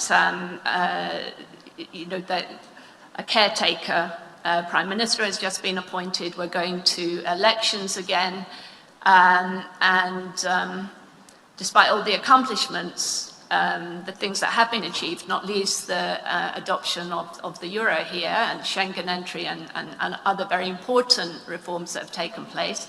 We've been going through a period of quite pronounced governmental instability. So I think maybe in the country, it'll be interesting to hear from our audience later, there maybe is a sense that this time around with these elections, there may be a possibility that actually something is really going to change after these elections. Let's hope so. But I just wanted to ask you about that really, how do you square those two things, that, the need for countries to act with some urgency to make their, not just their voices heard in Brussels, but actually to be part of this change that is happening in Europe. Does that put a premium on countries having stable, institutions, stable government, stable politics, something that Governor Stanaras also emphasized? Well, thank you, John. Yes, I think there's ample evidence that stability brings a premium to the economy. So in periods of, in moments of change, like the ones that you were describing, it is important to have certain things in which everybody agrees. I think the country, in all respects, different institutions, Ministry of Finance, of course, Central Bank, and agreed that Euro membership was important. And even if there were changes at the end of the year, that went smoothly. Having stability means there are no big changes in the regulatory environment so that business can thrive. Having stability means fiscal houses are in order.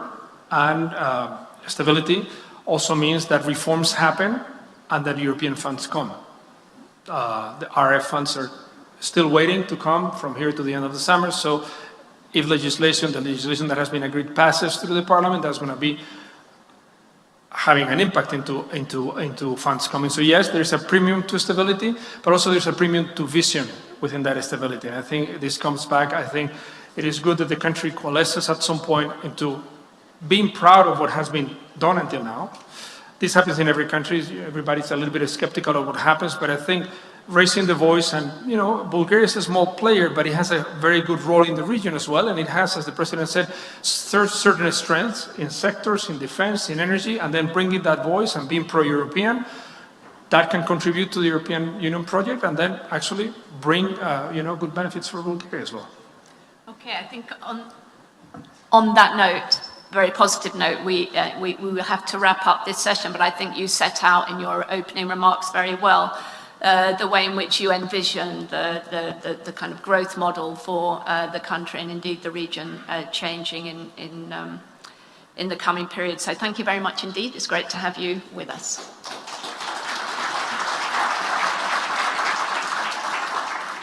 Okay, before we go to our cocktail break, we're going to have our business panel looking at the implications for energy, business and investment of what's just happened, the Euro adoption, and Bulgaria's role in the wider region. So let me invite our panelists to join me on the stage and take your seats. So first of all, welcome Luba Minchev, founder and chief executive Telelink, Rakan Rakbani, executive director of Arubis, Bulgaria, Raina Mitkova-Todorova, chair of the board of directors, EOS Bulgaria, and Dimitri Papoulis, chief executive, Trade Estates.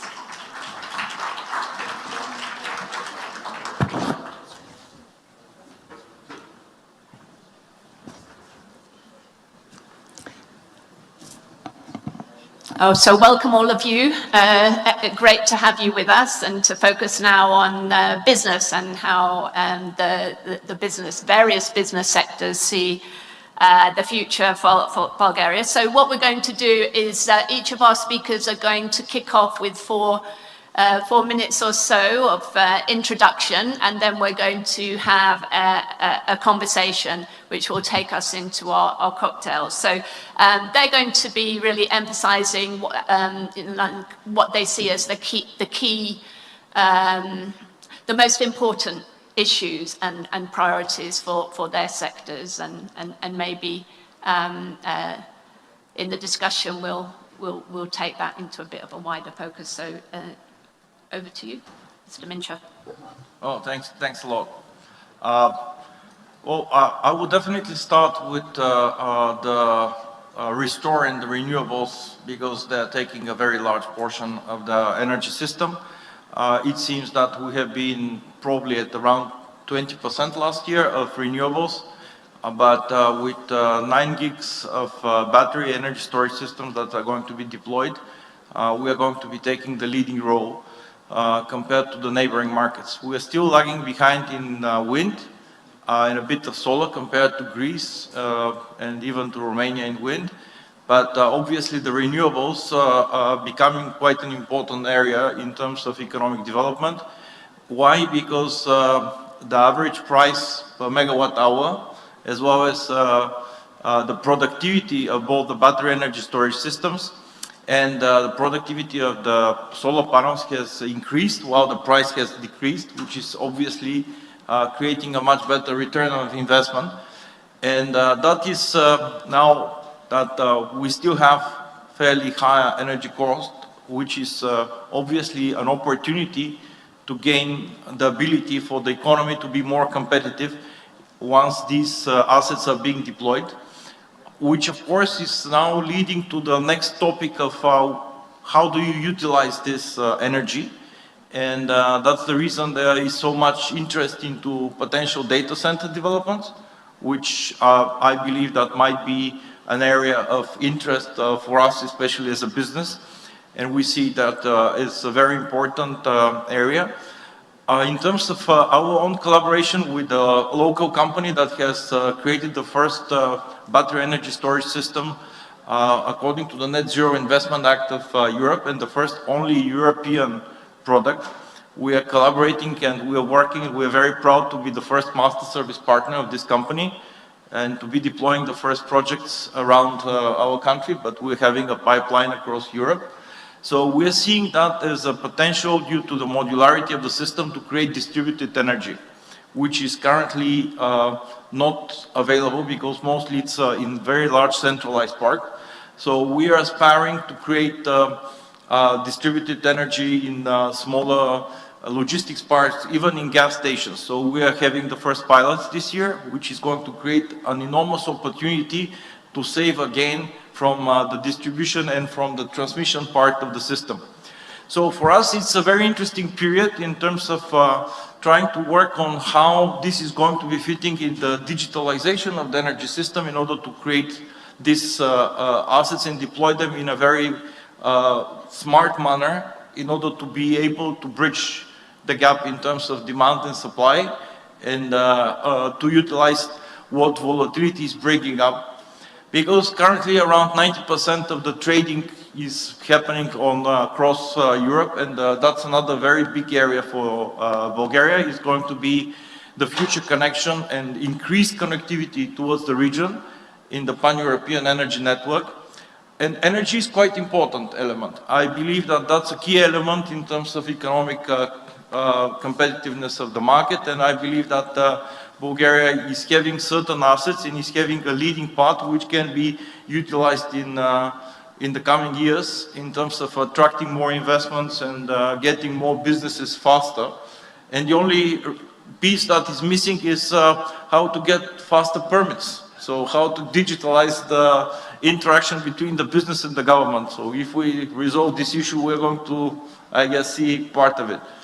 Again, the question of corruption is going to put it aside, so assuming institutional benefits of new government and stable politics is going to be a must. So that's in a nutshell. Yeah, perfect. Thank you. Thank you very much. Well, turning to a different, very different industry, but one for which energy is also obviously the core issue. So, Mr. Rabbani. Sure. Good evening, ladies and gentlemen, and it's a pleasure to be here. First, I would like to thank all the previous speakers for setting the tone, and I will take some time to add our story and share the story of Arubis, Bulgaria.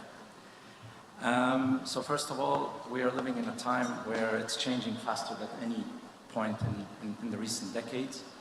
We are living through a period of profound change and transformation. You mentioned it already, technology, geopolitics, energy systems are all being reshaped, and at the same time. More details, if you look at every kilometer of grid, every wind turbine, every data center, every cell phone relies on metals, in copper in particular. For us at Arubis, one thing is very clear.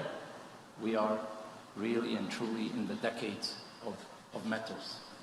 That is a good thing because metals is our core expertise. For those of you who don't know, Arubis Bulgaria is part of Arubis AG, one of Europe's leading copper producers and one of the world's largest copper recyclers based in Hamburg, Germany. At our smelter in Bulgaria here, 85 kilometers east of Sofia, we transform copper concentrate and recycled materials into high purity copper cathodes, supporting Europe's industrial value chain and playing a key role in Bulgarian economy.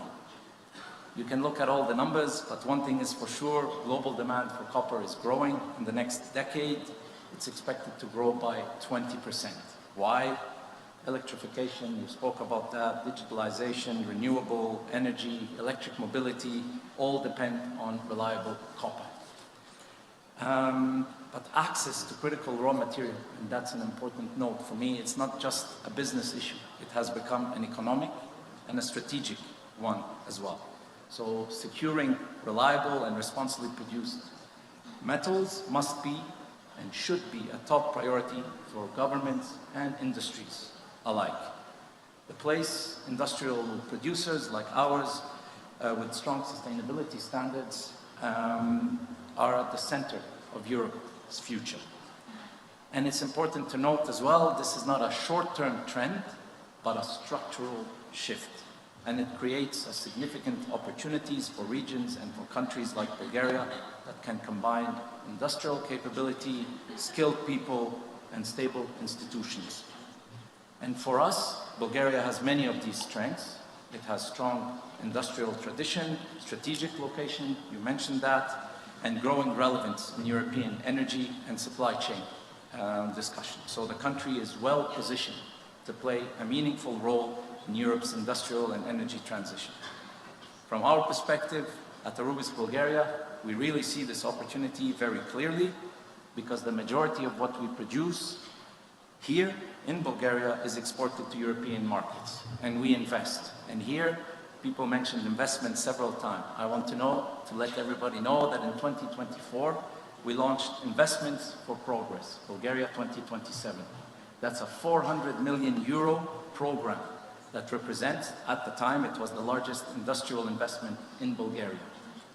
So a key project within this program, and we will be talking about that hopefully this year, is the expansion of our processing facilities. We will increase copper cathode production in Bulgaria by 50%.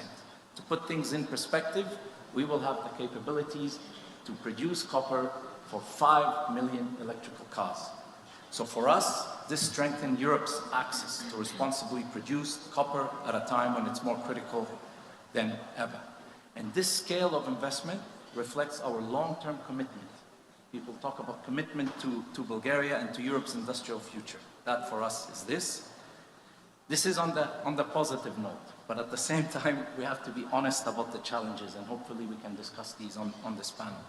Raw material markets are very tight, and competition for critical raw materials is intensifying globally.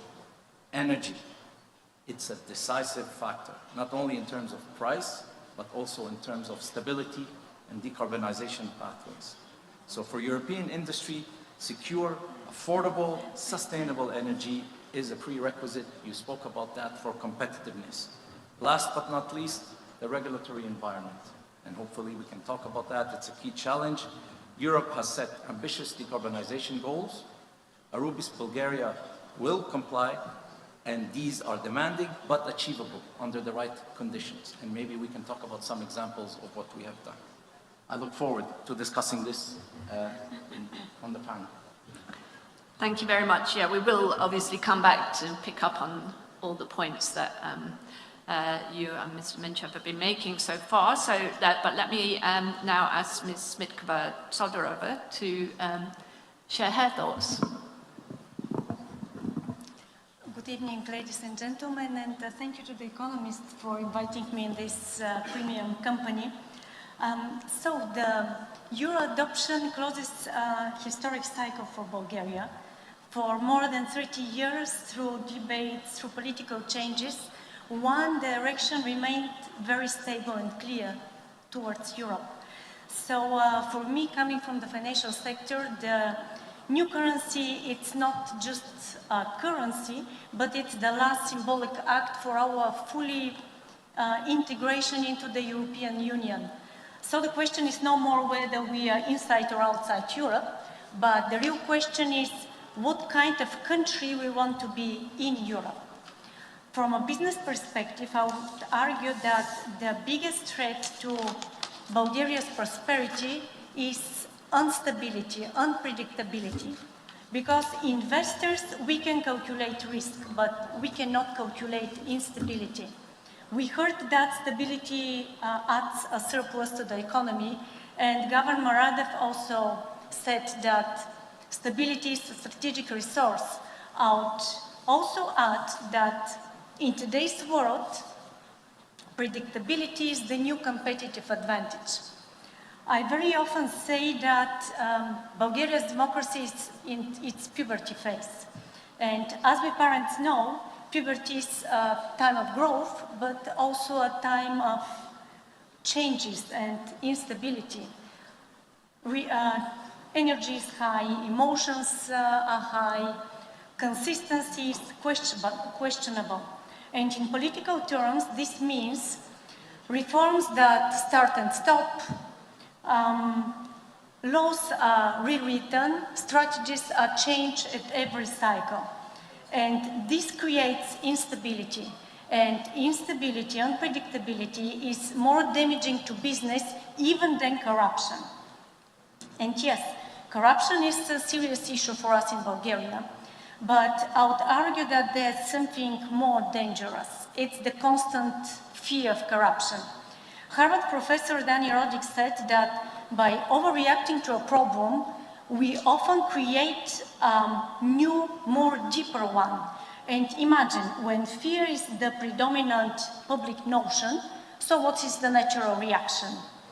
Regulate more, control more. So this is how overregulation starts, not by bad intentions, but just by overreaction. So in the attempt to mitigate every risk, we create something new. It's paralysis.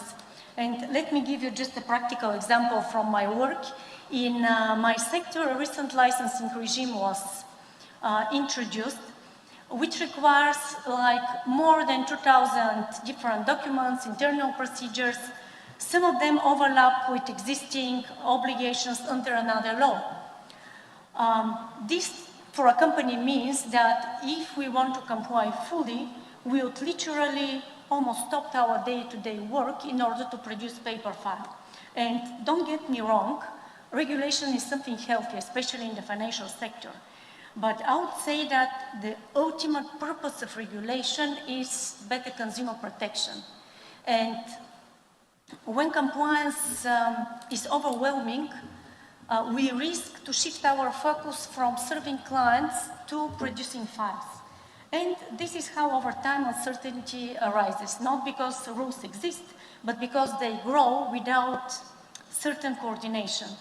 And again, this happens also on the political scene in Bulgaria.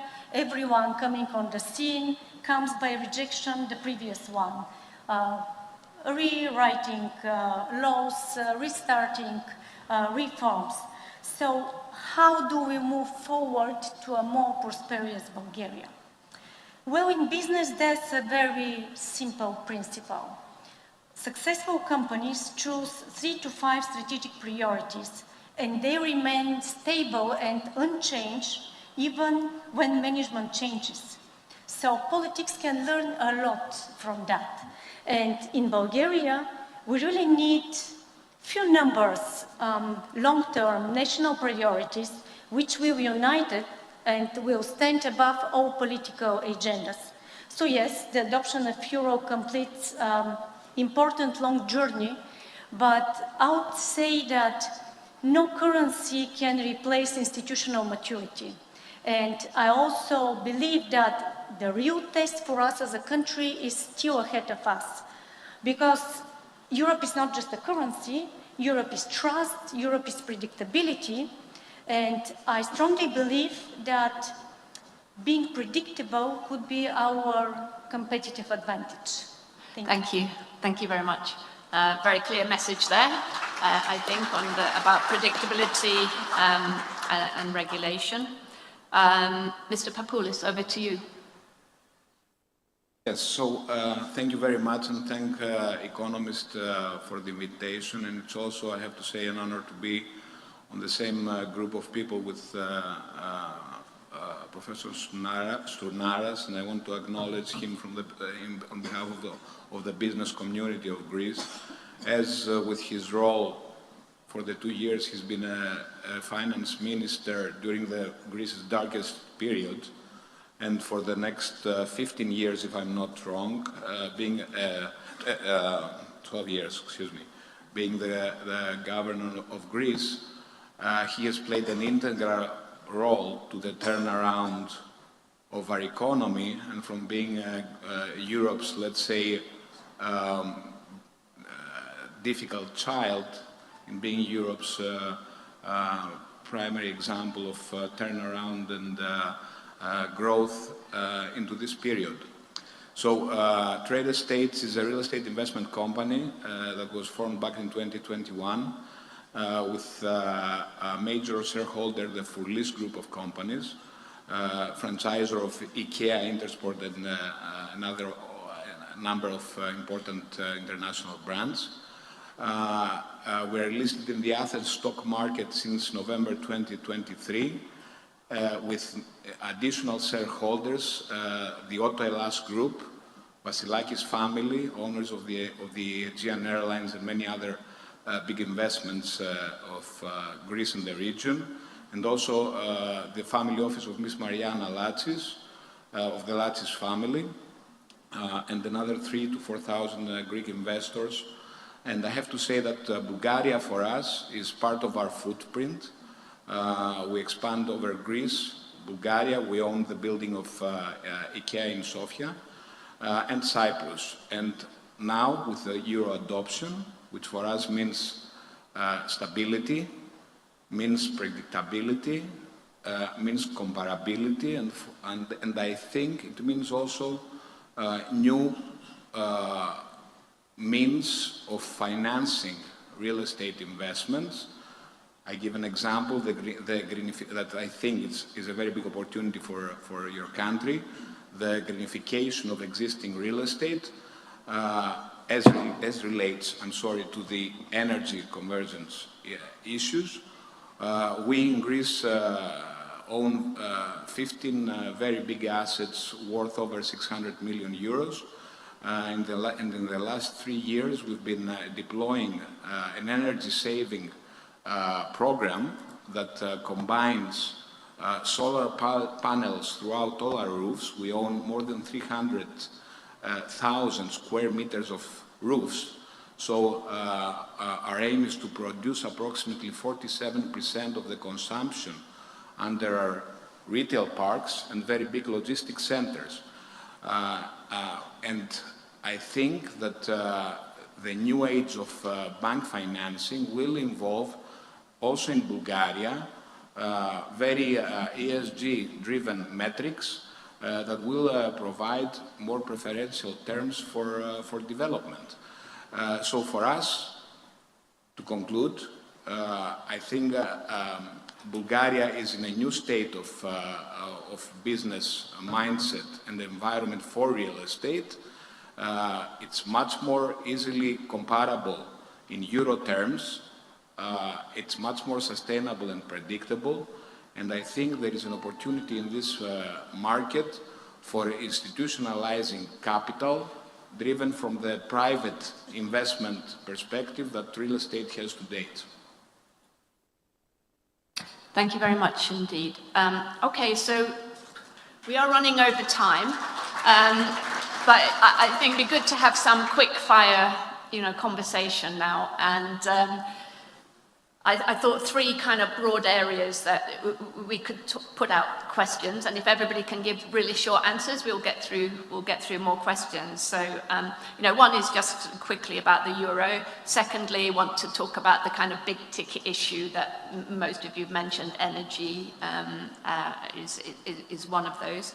And then to talk about the kind of operational environment, the regulatory questions, and so on, permitting or some of the issues that you were referring to. So let's start with the euro and what it means for your businesses, for consumers too. So if each of you just want to say, what difference does euro adoption make for does it bring tangible benefits for your sector, obviously for the economy more broadly? What does it change, if anything, for your particular sector?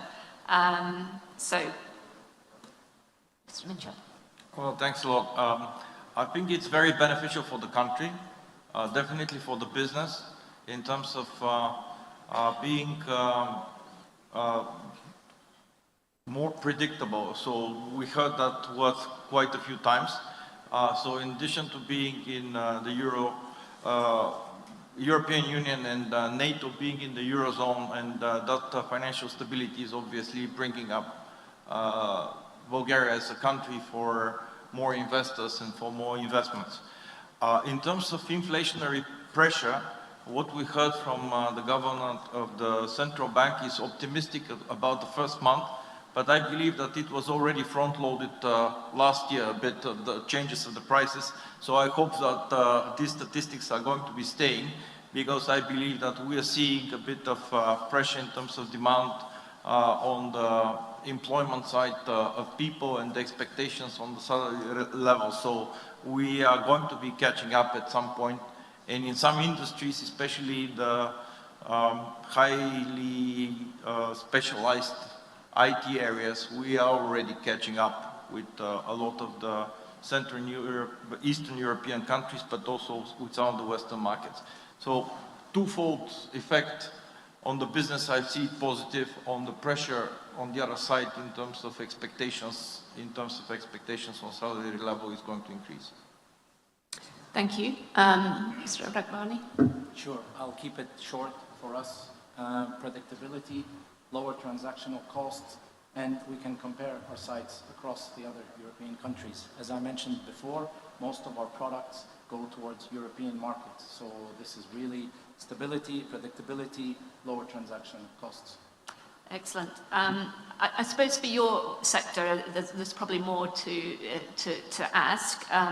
And I know you have a lot of experience across many Eurozone markets. So I just wanted to maybe, if you could tell us a bit more about, from your experience, how do you expect Euro adoption to influence consumer and credit behavior in Bulgaria, or in the early days or early years? I mean, obviously it is early days now, so I don't expect that it's possible to see any big shifts yet in terms of household attitudes towards debt or financial discipline and so on. But maybe if you could tell us a little bit about what it means for your industry is probably a more important question.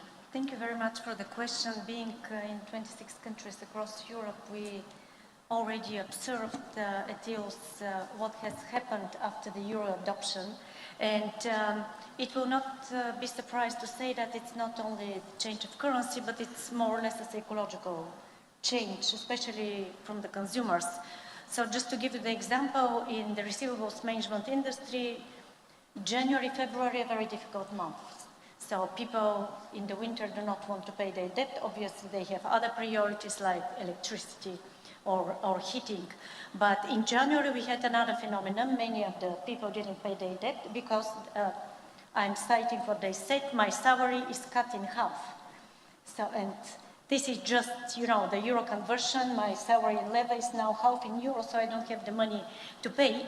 So maybe the joke aside, but what we truly believe euro is the right step for us, and it's more predictability for the business in the long term. In the short term, it's a shock for the consumers just to be confronted with the new currency. So we believe it will take some adaptation time for us to get used to the euro, to start paying our obligations. In terms of credit, what we see is that there's still a lot of appetite for credit activities, and banks, credit institutions, they have quite a lot of resources. So I would say credit expansion will continue, but having the shock from the euro most probably will lead to a better financial discipline. Thanks for that.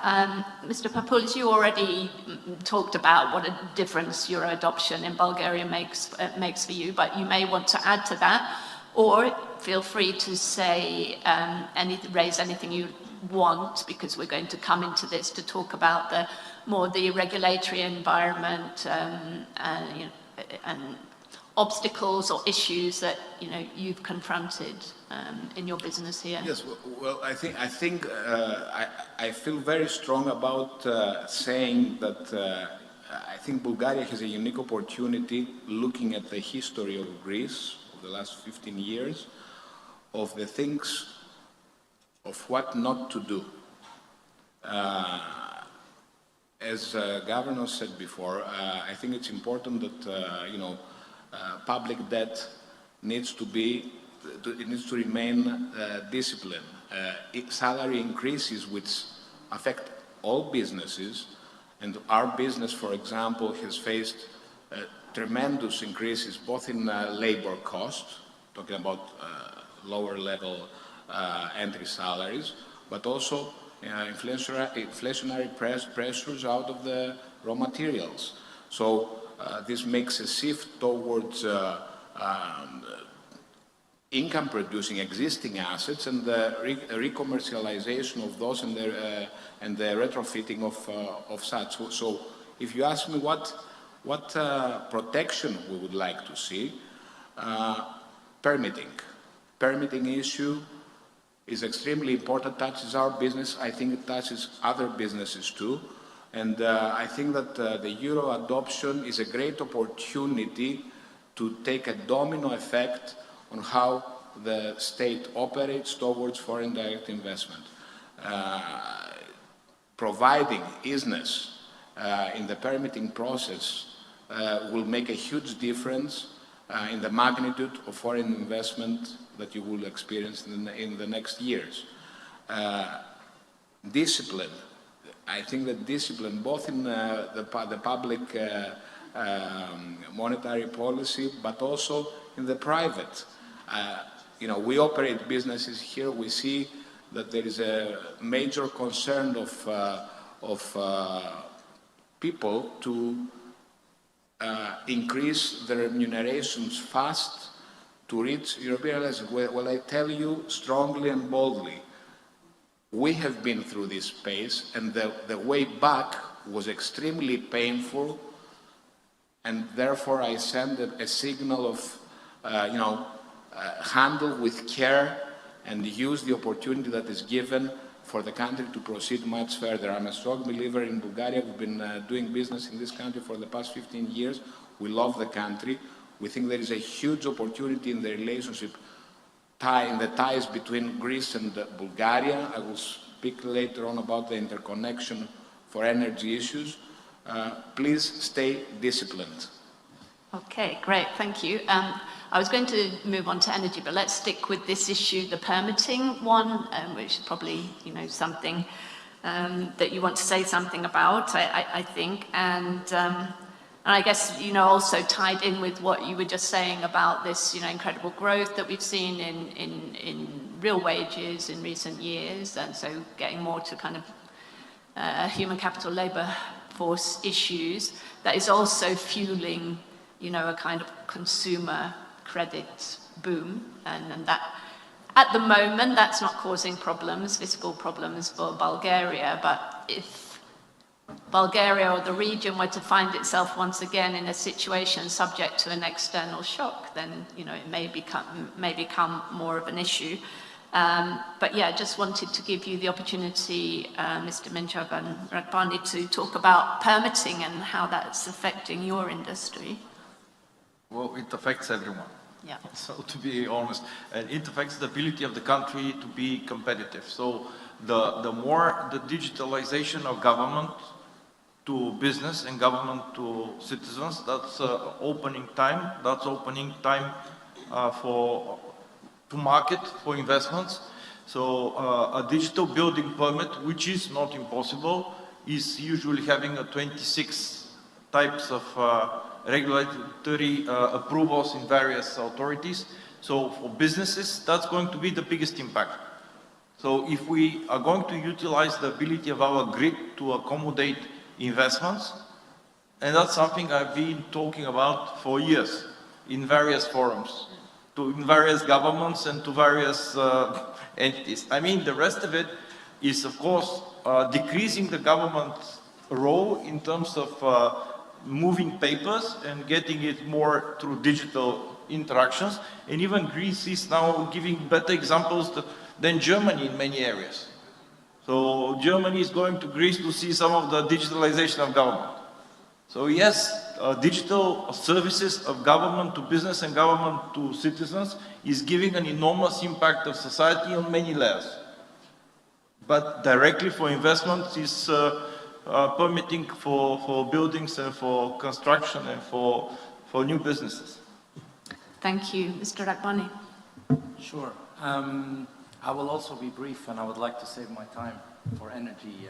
This is really the critical topic for us. But I could only emphasize what has been said already with regards to permitting. I mean, we're in the non-ferrous industry, and permitting at the moment is long, it is slow, and it is, we need a complete framework for permitting.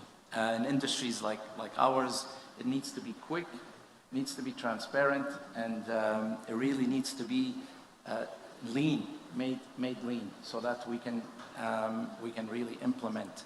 So the world is moving so fast. Europe cannot afford to be slow on implementation, and permitting is also very important here. Thank you. Yeah, I see a lot of people nodding and smiling in agreement in the audience as well. Did you want to add anything very short on that, or can we move on now to, let's move on, because there's a couple of topics more that I wanted to talk about. Let's just turn back to energy, because, I mean, this is obviously a big issue here, an issue for consumers, issue for businesses. Energy prices are very high in Bulgaria, imposing additional costs. Now, that's partly a result of external factors, obviously Russia's invasion of Ukraine, Bulgaria's role as a major energy supplier to Ukraine, which is pushing up prices here. You know, so there's some kind of external issues, but in terms of what can be done really to change this state of affairs, to mitigate it beyond what you've said already? You may want to say more about the obviously whole move to green transition, solar energy, and investment in renewables and so on. Is that basically the solution? Who wants to go first? Well, I definitely believe that we're moving fast, especially on the batteries, and there is still space to continue, because I believe in the mix. But looking at the mix of Bulgaria in terms of energy, with the nuclear and renewables, and the potential of the hydropower, which can be further enhanced with batteries, is going to be definitely creating a competitive advantage. So whether the country is going to utilize it in order to be able to bring in more investors into data centers and AI computing, that's part of the story that I would love to see in a couple of events, that the Economist is reporting on that as a fact and not as a wishful thinking. But yes, we have all the ingredients that can be used in order to create a more attractive environment. We are missing the part of the institutions, and I hope and wish on a stable government in order to be seeing that. Great. We do have to finish very shortly, because we have to set up the tables for dinner, and people want cocktails, so we've got to be very short now. So Mr. Rakhmani, just on energy. I will use my time on energy. So just for maybe to put a bit of context in terms of how much energy our site uses per year. We consume as much as the entire city of Rize. Simple, just to give people a bit of perspective. So when we talk about competitive energy, it's not just important, it's critical for a site like, or for a company like Arubis Bulgaria. And I heard many people talk about competitive energy. I would like to add, we need competitive green energy, so that we can tick both goals, decarbonization, because sustainability is at the heart of Arubis Bulgaria and of Arubis in general.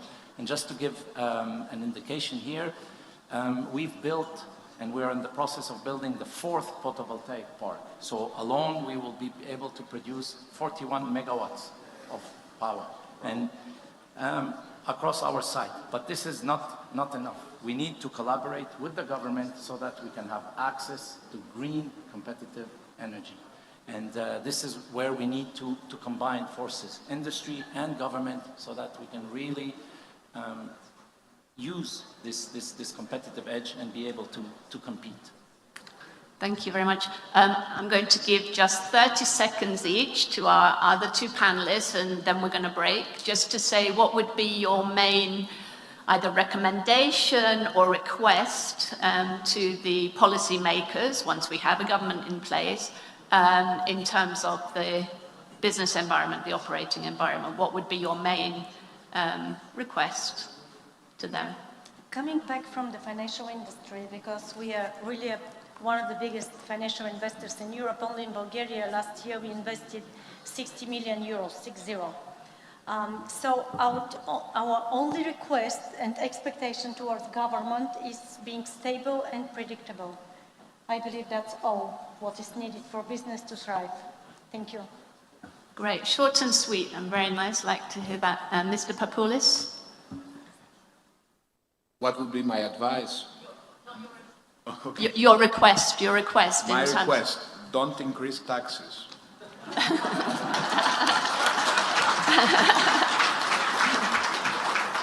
Okay, well, you said that in a good forum, I think. Hopefully it will be heard. So please join me in thanking our business panelists. That's been a great session. Thank you very much indeed. Okay, and now go and have some cocktails. And so the cocktail reception goes on until 5 to 8. So we're going to be back in this room at about 8 o'clock for the first course to be served. So, and it's a Michelin-starred dinner that you're going to be served. So don't miss it. Don't miss anything. Thank you very much indeed. Enjoy. Thank you. Always a pleasure. Likewise.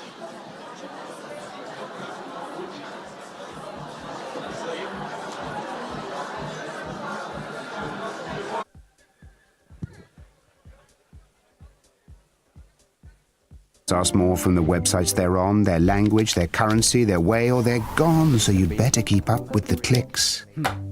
All of a sudden, there are so many must-dos if you want to keep selling, like delivery there, no there, or there. And make it tomorrow, first thing. No time for borders. Gotta stay in control, to stay in the flow and continue to grow. But we'll help you. Keep up with the clicks.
Check this out. It hasn't been such a long time since people first started shopping online, and it was easy to keep up with the clicks.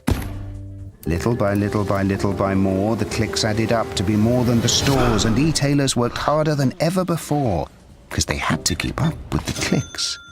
The clicks came from laptops, then tablets and phones, Monday through Sunday, office and home, 24 hours in every zone, and still they kept up with the clicks. Now shoppers ask more from the websites they're on, their language, their currency, their way, or they're gone, so you'd better keep up with the clicks. All of a sudden, there are so many must-dos if you want to keep selling, like delivery there, no there, or there. And make it tomorrow, first thing. No time for borders. Gotta stay in control, to stay in the flow and continue to grow. But we'll help you. Keep up with the clicks.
Check this out. It hasn't been such a long time since people first started shopping online, and it was easy to keep up with the clicks.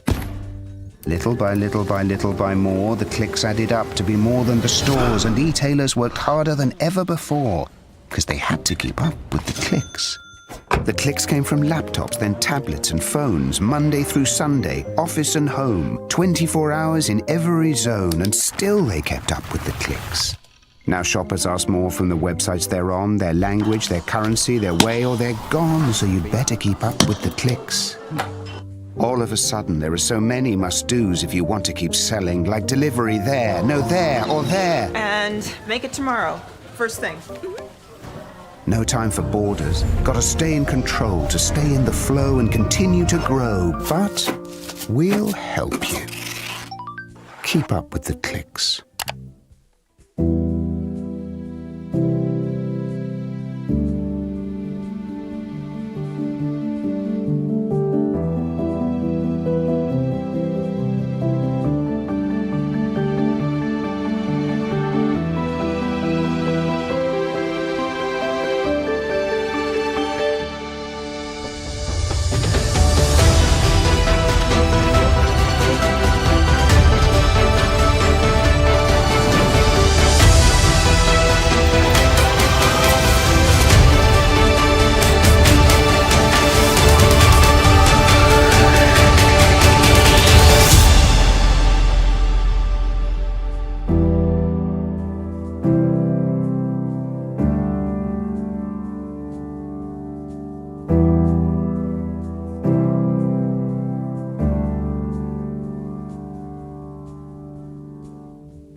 Check this out. It hasn't been such a long time since people first started shopping online, and it was easy to keep up with the clicks. Little by little by little by more, the clicks added up to be more than the stores, and e-tailers worked harder than ever before because they had to keep up with the clicks. The clicks came from laptops, then tablets and phones, Monday through Sunday, office and home, 24 hours in every zone, and still they kept up with the clicks. Now shoppers ask more from the websites they're on, their language, their currency, their way, or they're gone, so you'd better keep up with the clicks. All of a sudden, there are so many must-dos if you want to keep selling, like delivery there, no there, or there. And make it tomorrow. First thing. No time for borders. Gotta stay in control to stay in the flow and continue to grow. But we'll help you. Keep up with the clicks.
Check this out.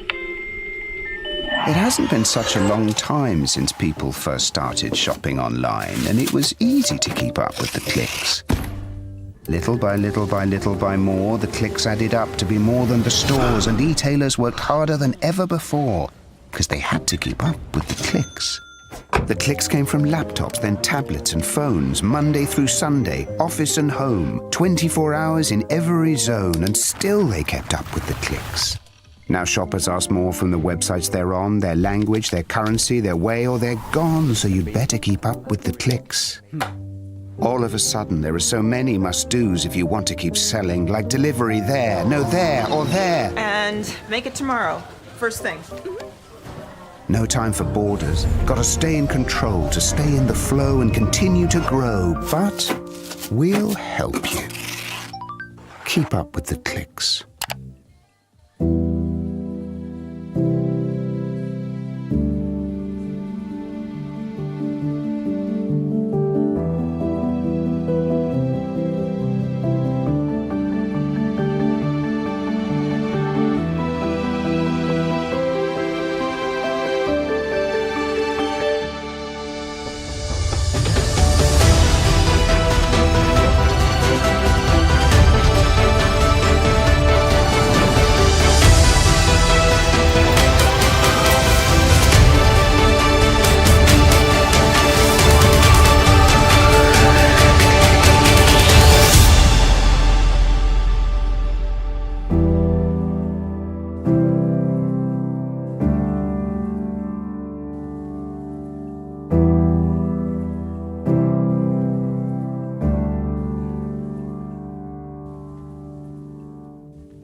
Check this out. It hasn't been such a long time since people first started shopping online, and it was easy to keep up with the clicks. Little by little by little by more, the clicks added up to be more than the stores, and e-tailers worked harder than ever before because they had to keep up with the clicks. The clicks came from laptops, then tablets and phones, Monday through Sunday, office and home, 24 hours in every zone, and still they kept up with the clicks. Now shoppers ask more from the websites they're on, their language, their currency, their way, or they're gone, so you'd better keep up with the clicks. All of a sudden, there are so many must-dos if you want to keep selling, like delivery there, no there, or there. And make it tomorrow. First thing. No time for borders. Gotta stay in control, to stay in the flow and continue to grow. But we'll help you. Keep up with the clicks.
Check this out.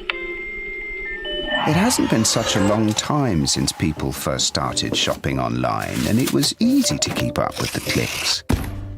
Little by little by little by more, the clicks added up to be more than the stores, and e-tailers worked harder than ever before because they had to keep up with the clicks. The clicks came from laptops, then tablets and phones, Monday through Sunday, office and home, 24 hours in every zone, and still they kept up with the clicks. Now shoppers ask more from the websites they're on, their language, their currency, their way, or they're gone, so you'd better keep up with the clicks. All of a sudden, there are so many must-dos if you want to keep selling, like delivery there, no there, or there. And make it tomorrow. First thing. No time for borders. Gotta stay in control, to stay in the flow and continue to grow. But we'll help you. Keep up with the clicks.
Check this out. It hasn't been such a long time since people first started shopping online, and it was easy to keep up with the clicks.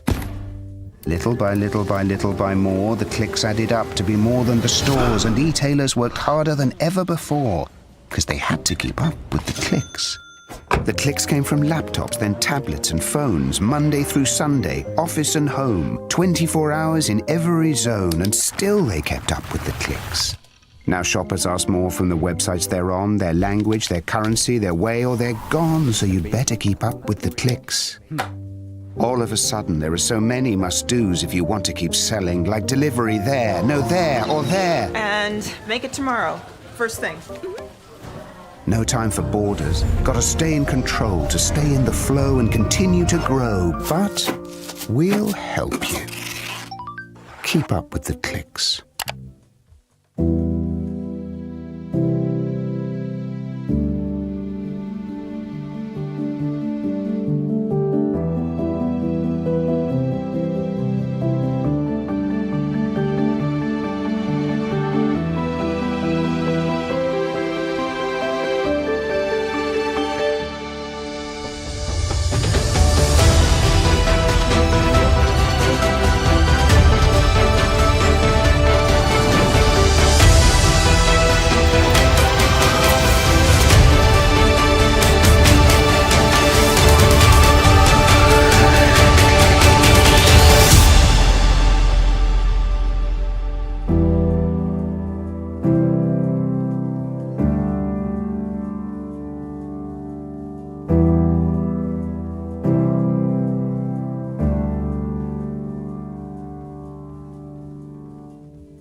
Check this out. It hasn't been such a long time since people first started shopping online, and it was easy to keep up with the clicks. Little by little by little by more, the clicks added up to be more than the stores, and e-tailers worked harder than ever before because they had to keep up with the clicks. The clicks came from laptops, then tablets and phones, Monday through Sunday, office and home, 24 hours in every zone, and still they kept up with the clicks. Now shoppers ask more from the websites they're on, their language, their currency, their way, or they're gone, so you'd better keep up with the clicks. All of a sudden, there are so many must-dos if you want to keep selling, like delivery there, no there, or there. And make it tomorrow. First thing. No time for borders. Gotta stay in control, to stay in the flow and continue to grow. But we'll help you. Keep up with the clicks.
Check this out. It hasn't been such a long time since people first started shopping online, and it was easy to keep up with the clicks.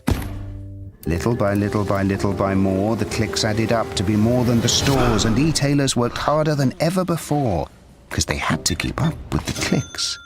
The clicks came from laptops, then tablets and phones, Monday through Sunday, office and home, 24 hours in every zone, and still they kept up with the clicks. Now shoppers ask more from the websites they're on, their language, their currency, their way, or they're gone, so you'd better keep up with the clicks. All of a sudden, there are so many must-dos if you want to keep selling, like delivery there, no there, or there. And make it tomorrow. First thing. No time for borders. Gotta stay in control, to stay in the flow and continue to grow. But we'll help you. Keep up with the clicks.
Check this out.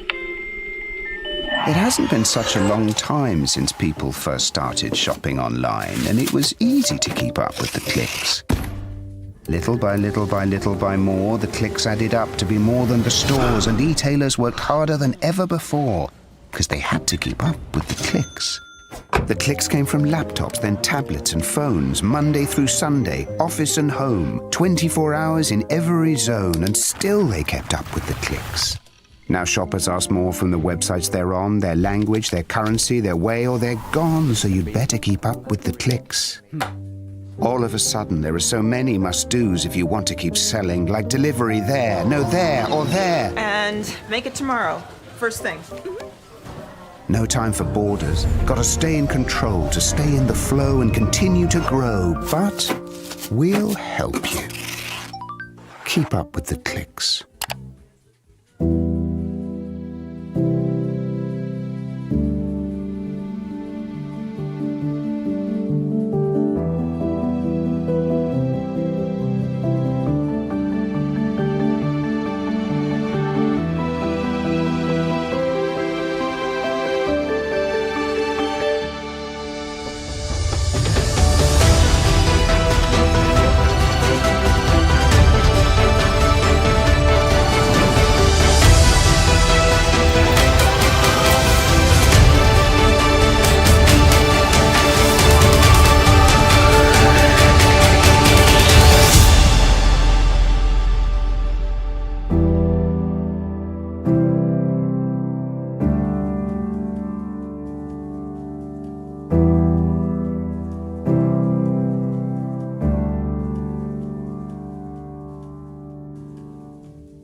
Check this out. It hasn't been such a long time since people first started shopping online, and it was easy to keep up with the clicks.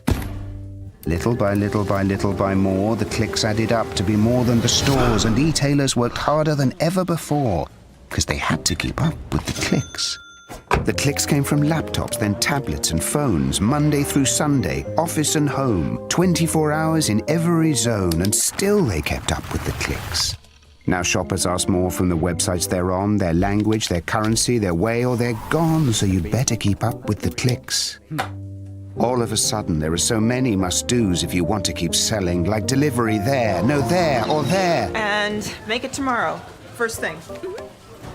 No time for borders. Gotta stay in control, to stay in the flow and continue to grow. But we'll help you. Keep up with the clicks.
Check this out.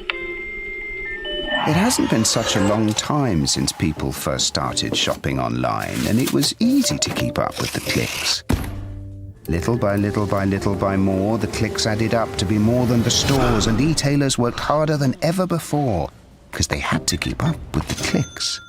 The clicks came from laptops, then tablets and phones, Monday through Sunday, office and home, 24 hours in every zone, and still they kept up with the clicks.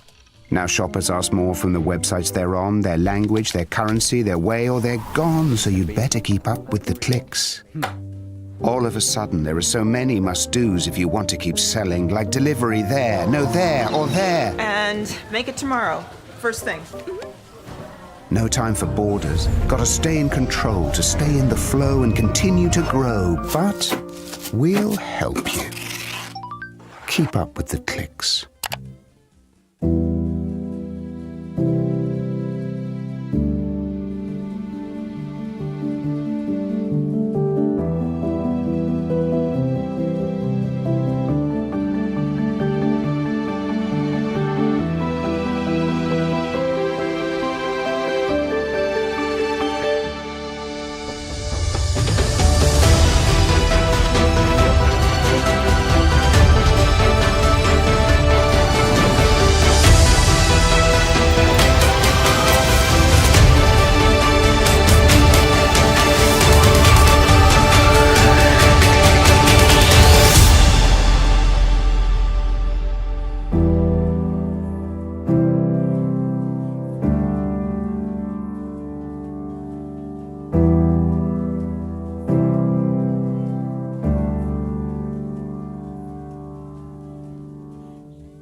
Check this out. It hasn't been such a long time since people first started shopping online, and it was easy to keep up with the clicks. Little by little by little by more, the clicks added up to be more than the stores, and e-tailers worked harder than ever before because they had to keep up with the clicks. The clicks came from laptops, then tablets and phones, Monday through Sunday, office and home, 24 hours in every zone, and still they kept up with the clicks. Now shoppers ask more from the websites they're on, their language, their currency, their way, or they're gone, so you'd better keep up with the clicks. All of a sudden, there are so many must-dos if you want to keep selling, like delivery there, no there, or there. And make it tomorrow. First thing. No time for borders. Gotta stay in control, to stay in the flow and continue to grow. But we'll help you. Keep up with the clicks.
Check this out. It hasn't been such a long time since people first started shopping online, and it was easy to keep up with the clicks. Little by little by little by more, the clicks added up to be more than the stores, and e-tailers worked harder than ever before because they had to keep up with the clicks. The clicks came from laptops, then tablets and phones, Monday through Sunday, office and home, 24 hours in every zone, and still they kept up with the clicks. Now shoppers ask more from the websites they're on, their language, their currency, their way, or they're gone, so you'd better keep up with the clicks. All of a sudden, there are so many must-dos if you want to keep selling, like delivery there, no there, or there. And make it tomorrow. First thing. No time for borders. Gotta stay in control, to stay in the flow and continue to grow. But we'll help you. Keep up with the clicks.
Check this out. It hasn't been such a long time since people first started shopping online, and it was easy to keep up with the clicks.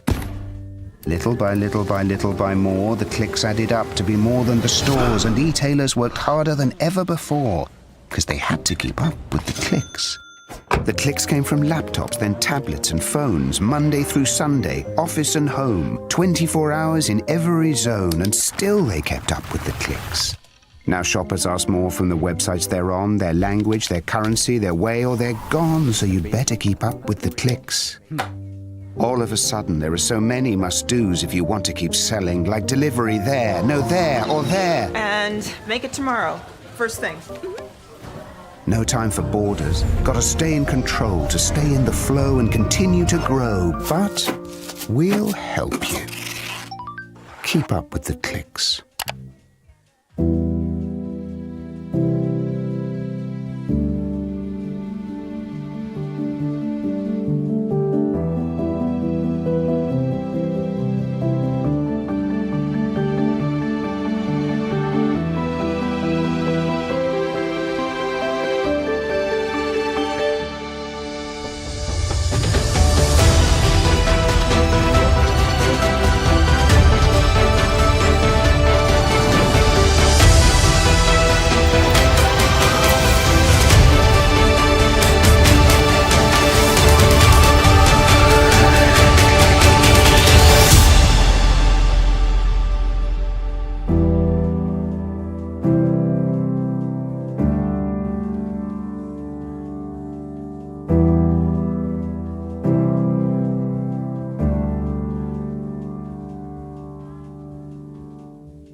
Check this out. It hasn't been such a long time since people first started shopping online, and it was easy to keep up with the clicks. Little by little by little by more, the clicks added up to be more than the stores, and e-tailers worked harder than ever before because they had to keep up with the clicks. The clicks came from laptops, then tablets and phones, Monday through Sunday, office and home, 24 hours in every zone, and still they kept up with the clicks. Now shoppers ask more from the websites they're on, their language, their currency, their way, or they're gone, so you'd better keep up with the clicks. All of a sudden, there are so many must-dos if you want to keep selling, like delivery there, no there, or there. And make it tomorrow. First thing. No time for borders. Gotta stay in control, to stay in the flow and continue to grow. But we'll help you. Keep up with the clicks.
Check this out. It hasn't been such a long time since people first started shopping online, and it was easy to keep up with the clicks. Little by little by little by more, the clicks added up to be more than the stores, and e-tailers worked harder than ever before because they had to keep up with the clicks. The clicks came from laptops, then tablets and phones, Monday through Sunday, office and home, 24 hours in every zone, and still they kept up with the clicks. Now shoppers ask more from the websites they're on, their language, their currency, their way, or they're gone, so you'd better keep up with the clicks. All of a sudden, there are so many must-dos if you want to keep selling, like delivery there, no there, or there. And make it tomorrow. First thing. No time for borders. Gotta stay in control, to stay in the flow and continue to grow. But we'll help you. Keep up with the clicks.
Check this out. It hasn't been such a long time since people first started shopping online, and it was easy to keep up with the clicks. Little by little by little by more, the clicks added up to be more than the stores, and e-tailers worked harder than ever before because they had to keep up with the clicks. The clicks came from laptops, then tablets and phones, Monday through Sunday, office and home, 24 hours in every zone, and still they kept up with the clicks. Now shoppers ask more from the websites they're on, their language, their currency, their way, or they're gone, so you better keep up with the clicks.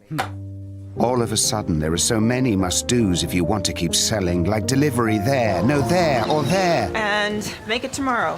First thing. No time for borders. Gotta stay in control to stay in the flow and continue to grow. But we'll help you. Keep up with the clicks.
Check this out. It hasn't been such a long time since people first started shopping online, and it was easy to keep up with the clicks.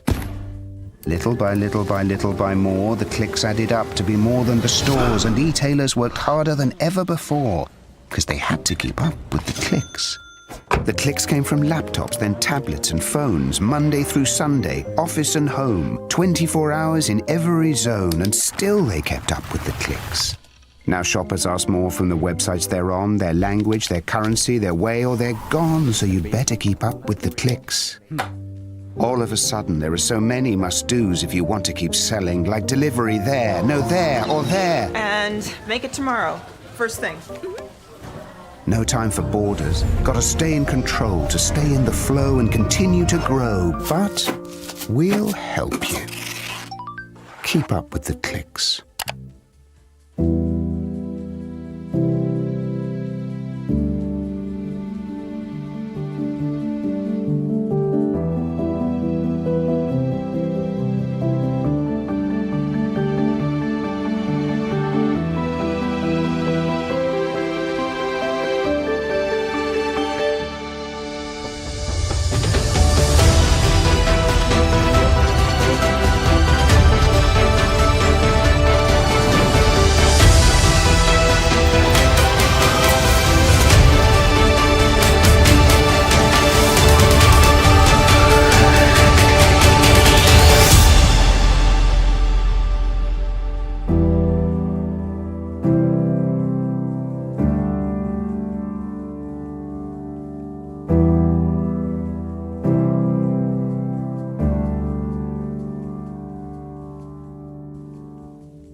Check this out.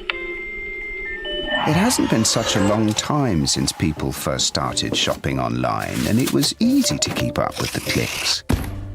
Little by little by little by more, the clicks added up to be more than the stores, and e-tailers worked harder than ever before because they had to keep up with the clicks. The clicks came from laptops, then tablets and phones, Monday through Sunday, office and home, 24 hours in every zone, and still they kept up with the clicks. Now shoppers ask more from the websites they're on, their language, their currency, their way, or they're gone, so you'd better keep up with the clicks. All of a sudden, there are so many must-dos if you want to keep selling, like delivery there, no there, or there. And make it tomorrow. First thing. No time for borders. Gotta stay in control, to stay in the flow and continue to grow. But we'll help you. Keep up with the clicks.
Check this out. It hasn't been such a long time since people first started shopping online, and it was easy to keep up with the clicks.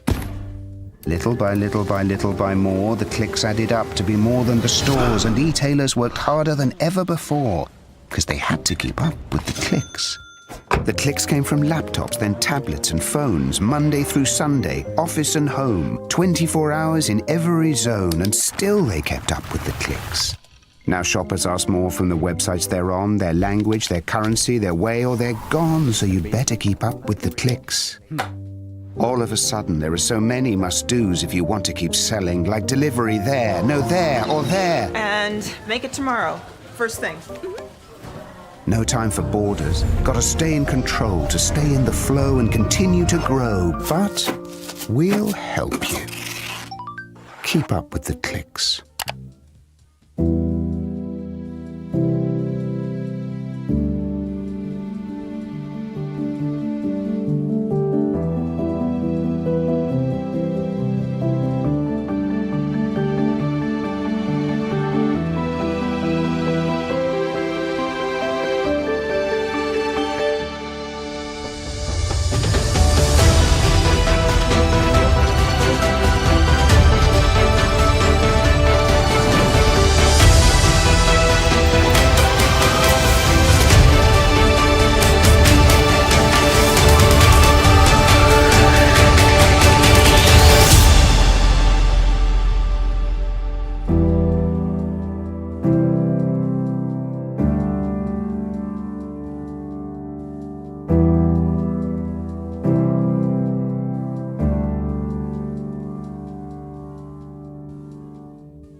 Check this out.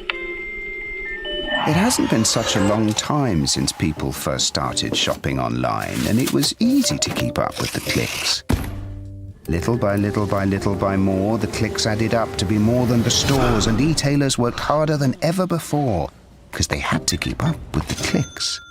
The clicks came from laptops, then tablets and phones, Monday through Sunday, office and home, 24 hours in every zone, and still they kept up with the clicks. Now shoppers ask more from the websites they're on, their language, their currency, their way, or they're gone, so you'd better keep up with the clicks. All of a sudden, there are so many must-dos if you want to keep selling, like delivery there, no there, or there. And make it tomorrow. First thing. No time for borders. Gotta stay in control, to stay in the flow and continue to grow. But we'll help you. Keep up with the clicks.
Check this out. It hasn't been such a long time since people first started shopping online, and it was easy to keep up with the clicks.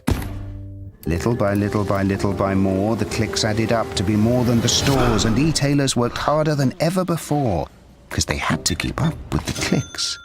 The clicks came from laptops, then tablets and phones, Monday through Sunday, office and home, 24 hours in every zone, and still they kept up with the clicks.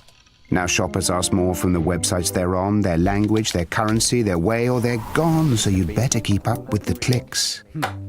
All of a sudden, there are so many must-dos if you want to keep selling, like delivery there, no there, or there. And make it tomorrow. First thing. No time for borders. Gotta stay in control, to stay in the flow and continue to grow. But we'll help you. Keep up with the clicks.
Check this out. It hasn't been such a long time since people first started shopping online, and it was easy to keep up with the clicks. Little by little by little by more, the clicks added up to be more than the stores, and e-tailers worked harder than ever before because they had to keep up with the clicks. The clicks came from laptops, then tablets and phones, Monday through Sunday, office and home, 24 hours in every zone, and still they kept up with the clicks. Now shoppers ask more from the websites they're on, their language, their currency, their way, or they're gone, so you'd better keep up with the clicks. All of a sudden, there are so many must-dos if you want to keep selling, like delivery there, no there, or there. And make it tomorrow. First thing. No time for borders. Gotta stay in control to stay in the flow and continue to grow. But we'll help you. Keep up with the clicks.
Check this out. It hasn't been such a long time since people first started shopping online, and it was easy to keep up with the clicks. Little by little by little by more, the clicks added up to be more than the stores, and e-tailers worked harder than ever before because they had to keep up with the clicks. The clicks came from laptops, then tablets and phones, Monday through Sunday, office and home, 24 hours in every zone, and still they kept up with the clicks. Now shoppers ask more from the websites they're on, their language, their currency, their way, or they're gone, so you'd better keep up with the clicks. All of a sudden, there are so many must-dos if you want to keep selling, like delivery there, no there, or there. And make it tomorrow. First thing. No time for borders. Gotta stay in control to stay in the flow and continue to grow. But we'll help you. Keep up with the clicks.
Check this out. It hasn't been such a long time since people first started shopping online, and it was easy to keep up with the clicks. Little by little by little by more, the clicks added up to be more than the stores, and e-tailers worked harder than ever before because they had to keep up with the clicks. The clicks came from laptops, then tablets and phones, Monday through Sunday, office and home, 24 hours in every zone, and still they kept up with the clicks. Now shoppers ask more from the websites they're on, their language, their currency, their way, or they're gone, so you'd better keep up with the clicks. All of a sudden, there are so many must-dos if you want to keep selling, like delivery there, no there, or there. And make it tomorrow. First thing. No time for borders. Gotta stay in control, to stay in the flow and continue to grow. But we'll help you. Keep up with the clicks.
Check this out. It hasn't been such a long time since people first started shopping online, and it was easy to keep up with the clicks.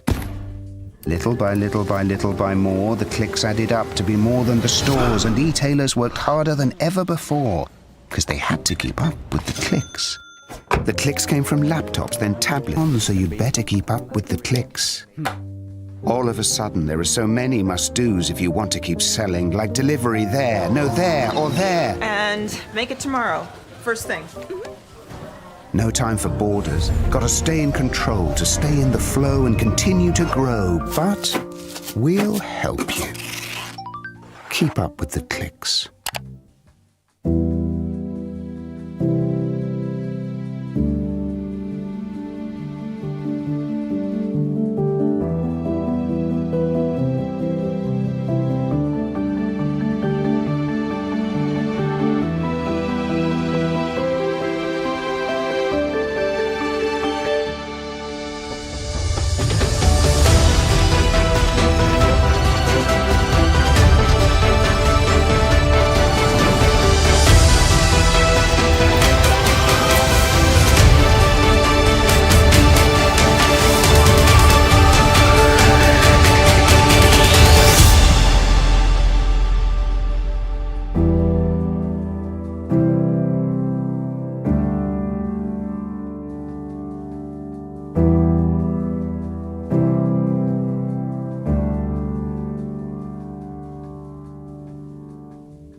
Check this out. It hasn't been such a long time since people first started shopping online, and it was easy to keep up with the clicks. Little by little by little by more, the clicks added up to be more than the stores, and e-tailers worked harder than ever before because they had to keep up with the clicks. The clicks came from laptops, then tablets and phones, Monday through Sunday, office and home, 24 hours in every zone, and still they kept up with the clicks. Now shoppers ask more from the websites they're on, their language, their currency, their way, or they're gone, so you'd better keep up with the clicks. All of a sudden, there are so many must-dos if you want to keep selling, like delivery there, no there, or there. And make it tomorrow. First thing. No time for borders. Gotta stay in control to stay in the flow and continue to grow. But we'll help you. Keep up with the clicks.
Check this out. It hasn't been such a long time since people first started shopping online, and it was easy to keep up with the clicks. Little by little by little by more, the clicks added up to be more than the stores, and e-tailers worked harder than ever before, because they had to keep up with the clicks. The clicks came from laptops, then tablets and phones, Monday through Sunday, office and home, 24 hours in every zone, and still they kept up with the clicks. Now shoppers ask more from the websites they're on, their language, their currency, their way, or they're gone, so you'd better keep up with the clicks. All of a sudden, there are so many must-dos if you want to keep selling, like delivery there, no there, or there. And make it tomorrow. First thing. No time for borders. Gotta stay in control to stay in the flow and continue to grow. But we'll help you. Keep up with the clicks.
Ladies and gentlemen, sorry to interrupt your conversation and your first course. I take it everybody's got their first course and have finished it or are in the middle of it. But we've got one final speaker for you before our main course is served. It's a closing keynote address, and we at The Economist are very happy to have Philip R. Lane, member of the Executive Board of the European Central Bank, who's going to talk about Bulgaria in the Eurozone, opportunities and responsibilities. So welcome, Philip. Come and join me on the stage.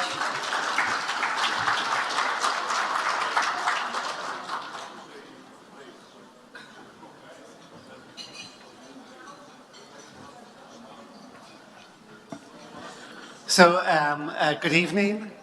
Let me thank the organisers for inviting me. I was very happy at the end of last year to receive the invitation to come to Sofia so early in Bulgaria's membership of the euro area. So, as others have already said, I think it's an exciting time. You've already heard from Governor Radev and Governor Stornaris.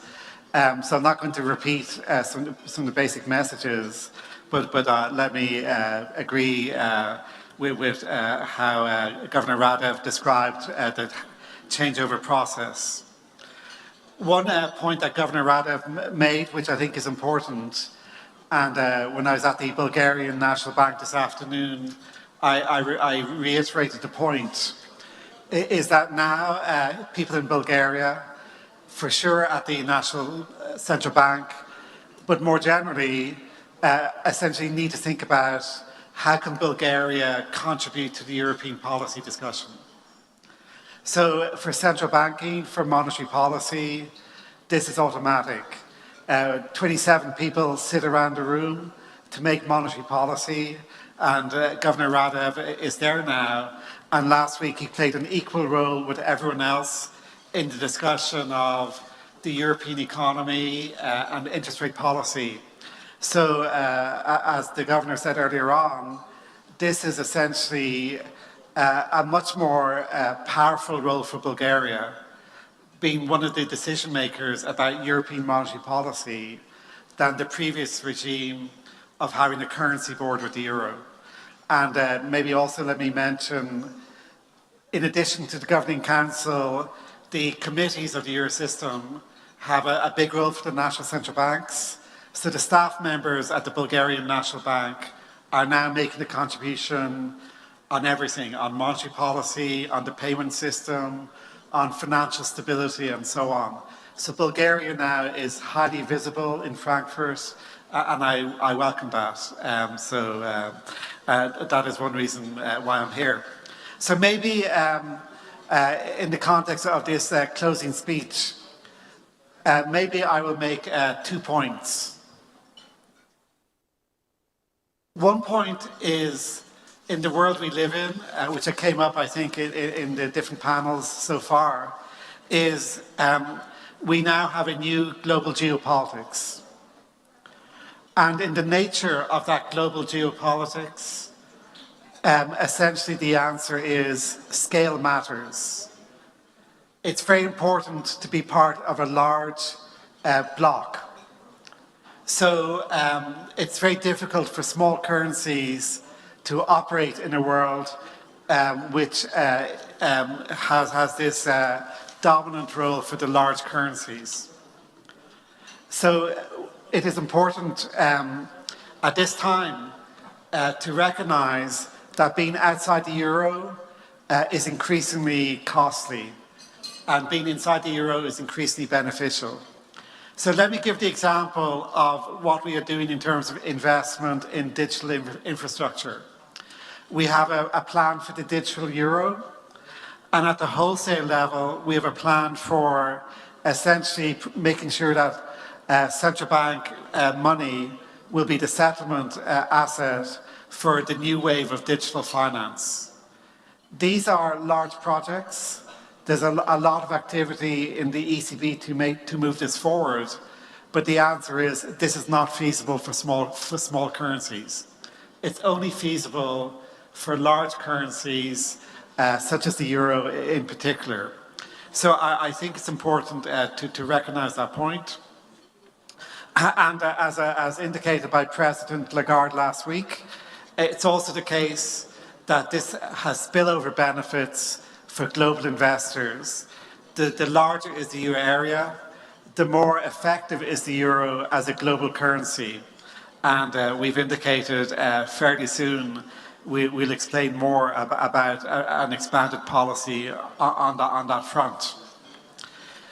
So let me make my second point, which is I've said that now Bulgaria needs to spend part of its time debating European issues, making a contribution to how policy is made at the European level.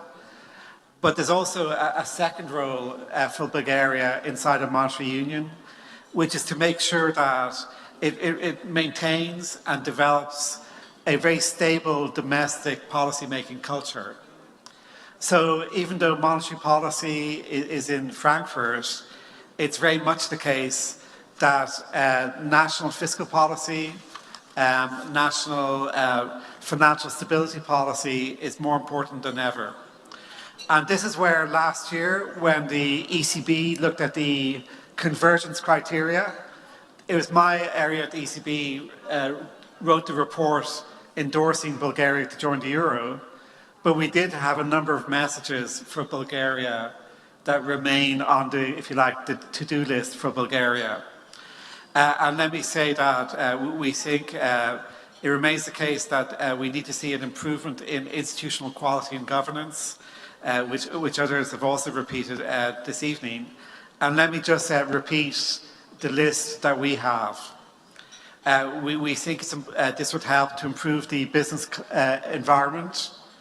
It would improve the efficiency of public administration. It will improve tax compliance. It will improve transparency. It will improve judicial independence. It will improve social inclusion and also improve access to online services while also reducing corruption. Let me endorse the point that someone made on the business panel earlier on. High quality institutions does not mean 2,000 pages of regulation. This is possible. You asked the question of Governor Stornaris already.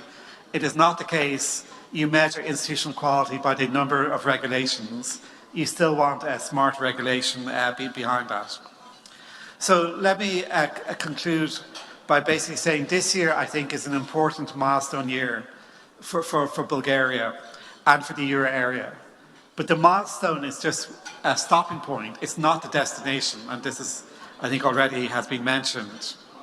And with this, I would say that congratulations to Bulgaria on joining the euro. But let me encourage, as many others have said this evening, to continue making progress in terms of developing institutional quality and avoiding the mistakes some people have made or some countries have made over the years. So with that, again, let me thank the organisers for including me. Thank you. Thank you very much, Philip.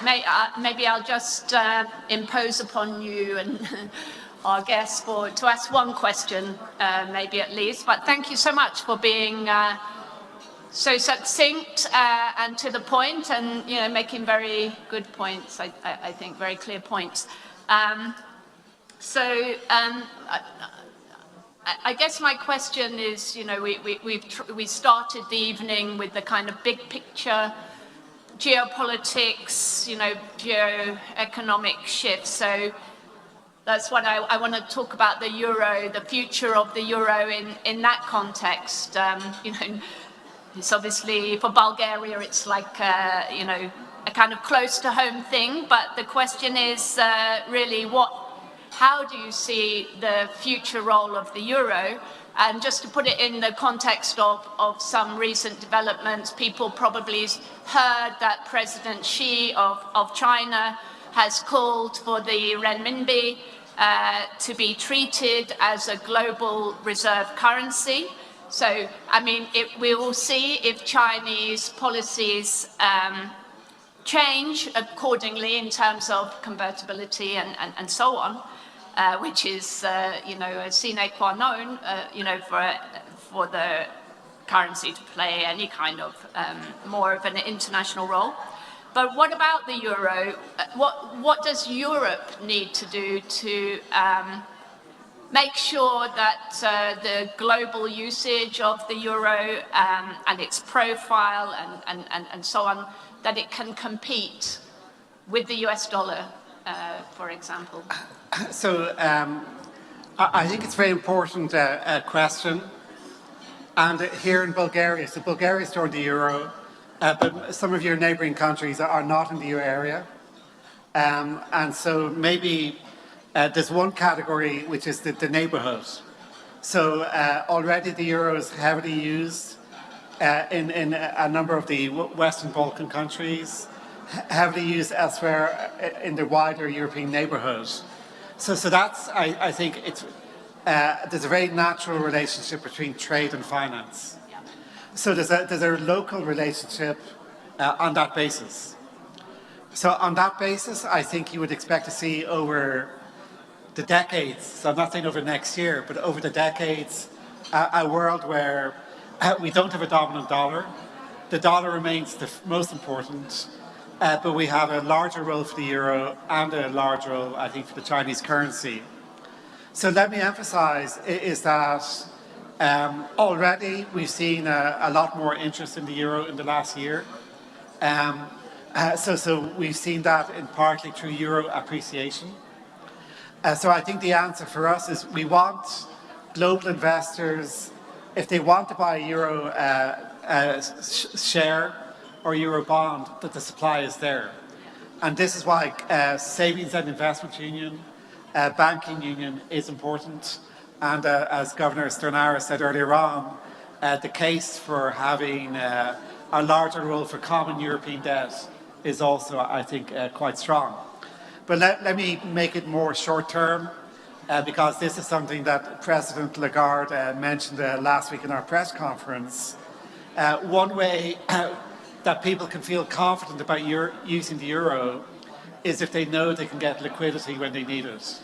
And so President Lagarde has indicated fairly soon we will have more of an announcement about expanding the provision of euro liquidity to other central banks. So I think in the near term, this is something that's a kind of developing story, if you like. Well, thank you very much, Philip. It's been great having you with us. We're not going to keep you from your main course. Thanks once again please join me in thanking Philip for his contribution to our discussions this evening, which I think have been, very wide-ranging and, really interesting. I think for people here in Bulgaria to have that wider perspective has been very useful as well. So I'll be announcing the quiz results a bit later, but in the meantime, please enjoy your dinner, enjoy the conversation, and thanks very much indeed. Thank you, Philip.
Good evening, ladies and gentlemen.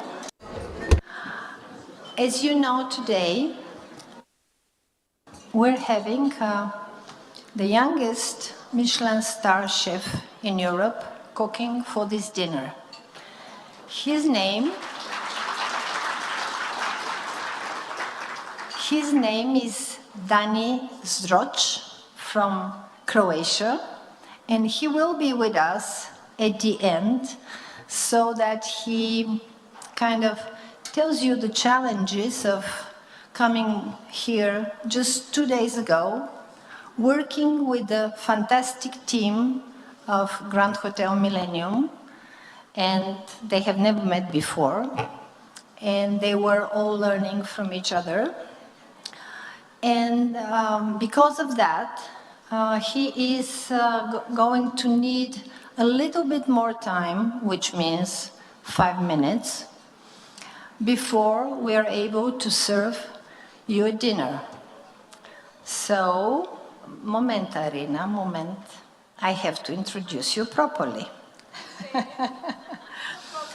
In the meantime, at these 5 minutes, please welcome very warmly this young, talented girl from Ukraine, Arina Shilo.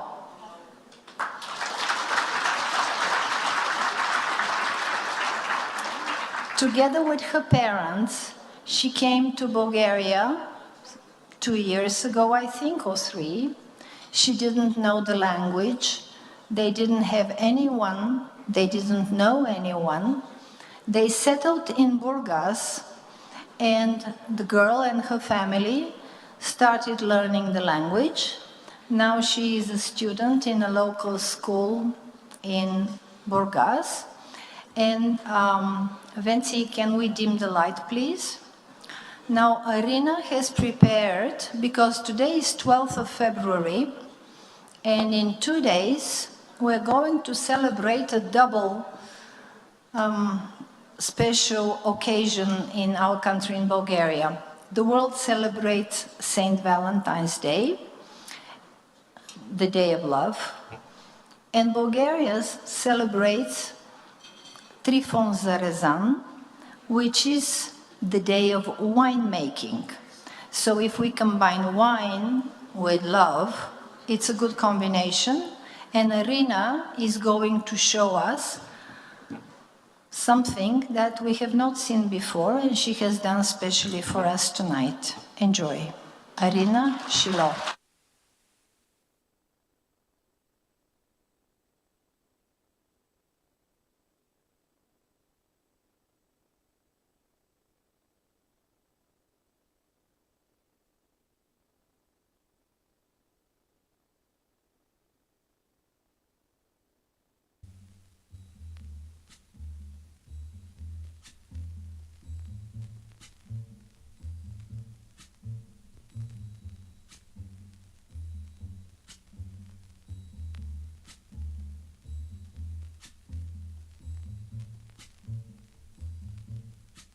When the night has come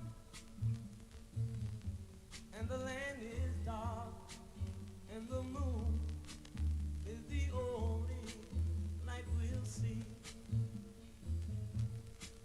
No, I won't be afraid.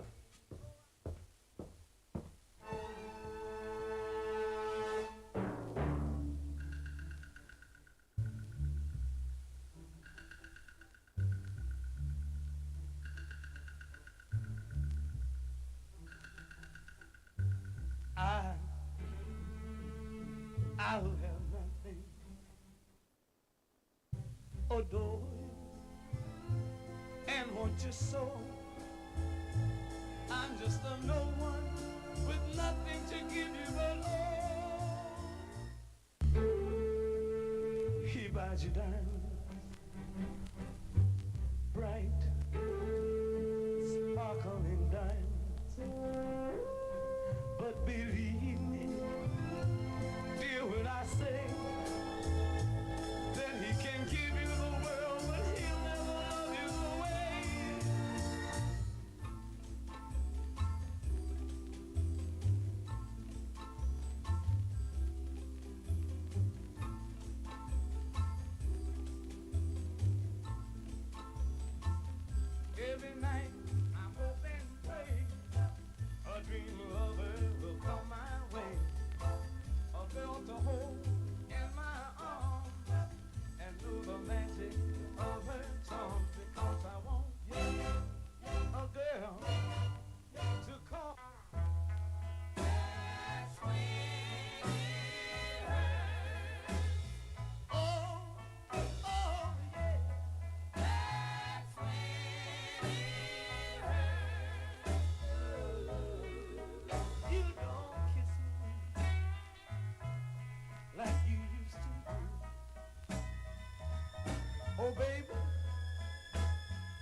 That's when my eyes will get wet.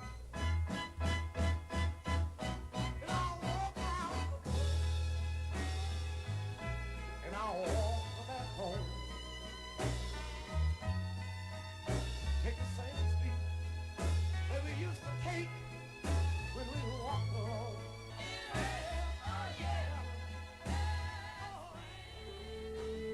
Sparkling diamonds,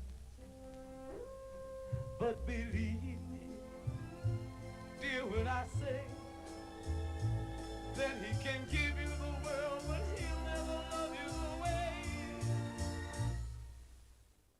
I love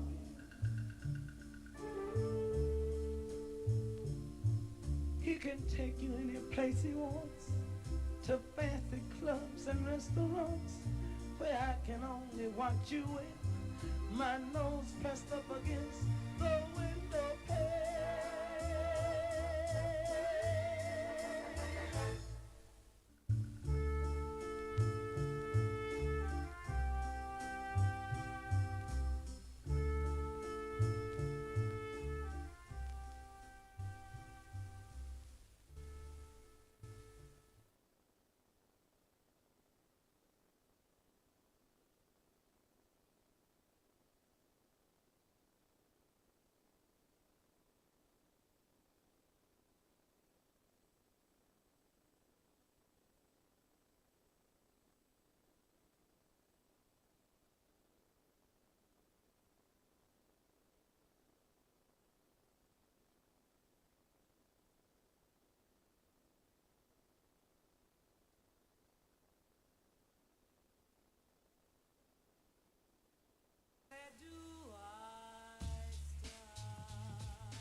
Check this out. It hasn't been such a long time since people first started shopping online, and it was easy to keep up with the clicks. Little by little by little by more, the clicks added up to be more than the stores, and e-tailers worked harder than ever before because they had to keep up with the clicks. The clicks came from laptops, then tablets and phones, Monday through Sunday, office and home, 24 hours in every zone, and still they kept up with the clicks. Now shoppers ask more from the websites they're on, their language, their currency, their way, or they're gone, so you'd better keep up with the clicks. All of a sudden, there are so many must-dos if you want to keep selling, like delivery there, no there, or there. And make it tomorrow. First thing. No time for borders. Gotta stay in control to stay in the flow and continue to grow. But we'll help you. Keep up with the clicks.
Check this out. It hasn't been such a long time since people first started shopping online, and it was easy to keep up with the clicks.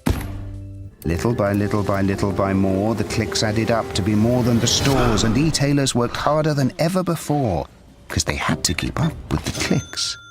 The clicks came from laptops, then tablets and phones, Monday through Sunday, office and home, 24 hours in every zone, and still they kept up with the clicks. Now shoppers ask more from the websites they're on, their language, their currency, their way, or they're gone, so you better keep up with the clicks. All of a sudden, there are so many must-dos if you want to keep selling, like delivery there, no there, or there. And make it tomorrow. First thing.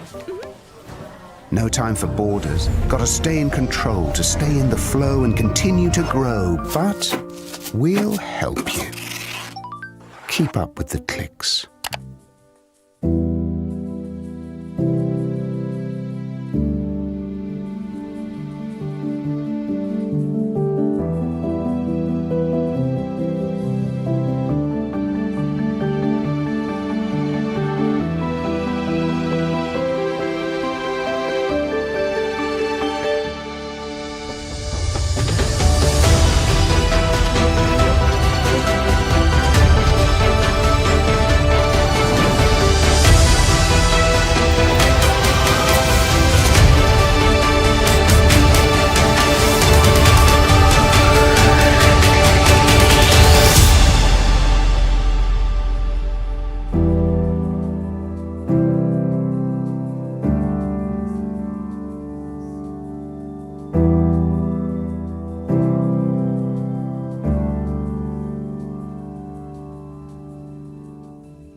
Check this out. It hasn't been such a long time since people first started shopping online, and it was easy to keep up with the clicks.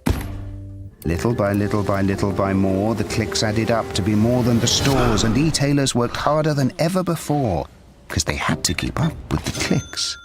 The clicks came from laptops, then tablets and phones, Monday through Sunday, office and home, 24 hours in every zone, and still they kept up with the clicks. Now shoppers ask more from the websites they're on, their language, their currency, their way, or they're gone, so you better keep up with the clicks. All of a sudden, there are so many must-dos if you want to keep selling, like delivery there, no there, or there. And make it tomorrow. First thing. No time for borders. Gotta stay in control, to stay in the flow and continue to grow. But we'll help you. Keep up with the clicks.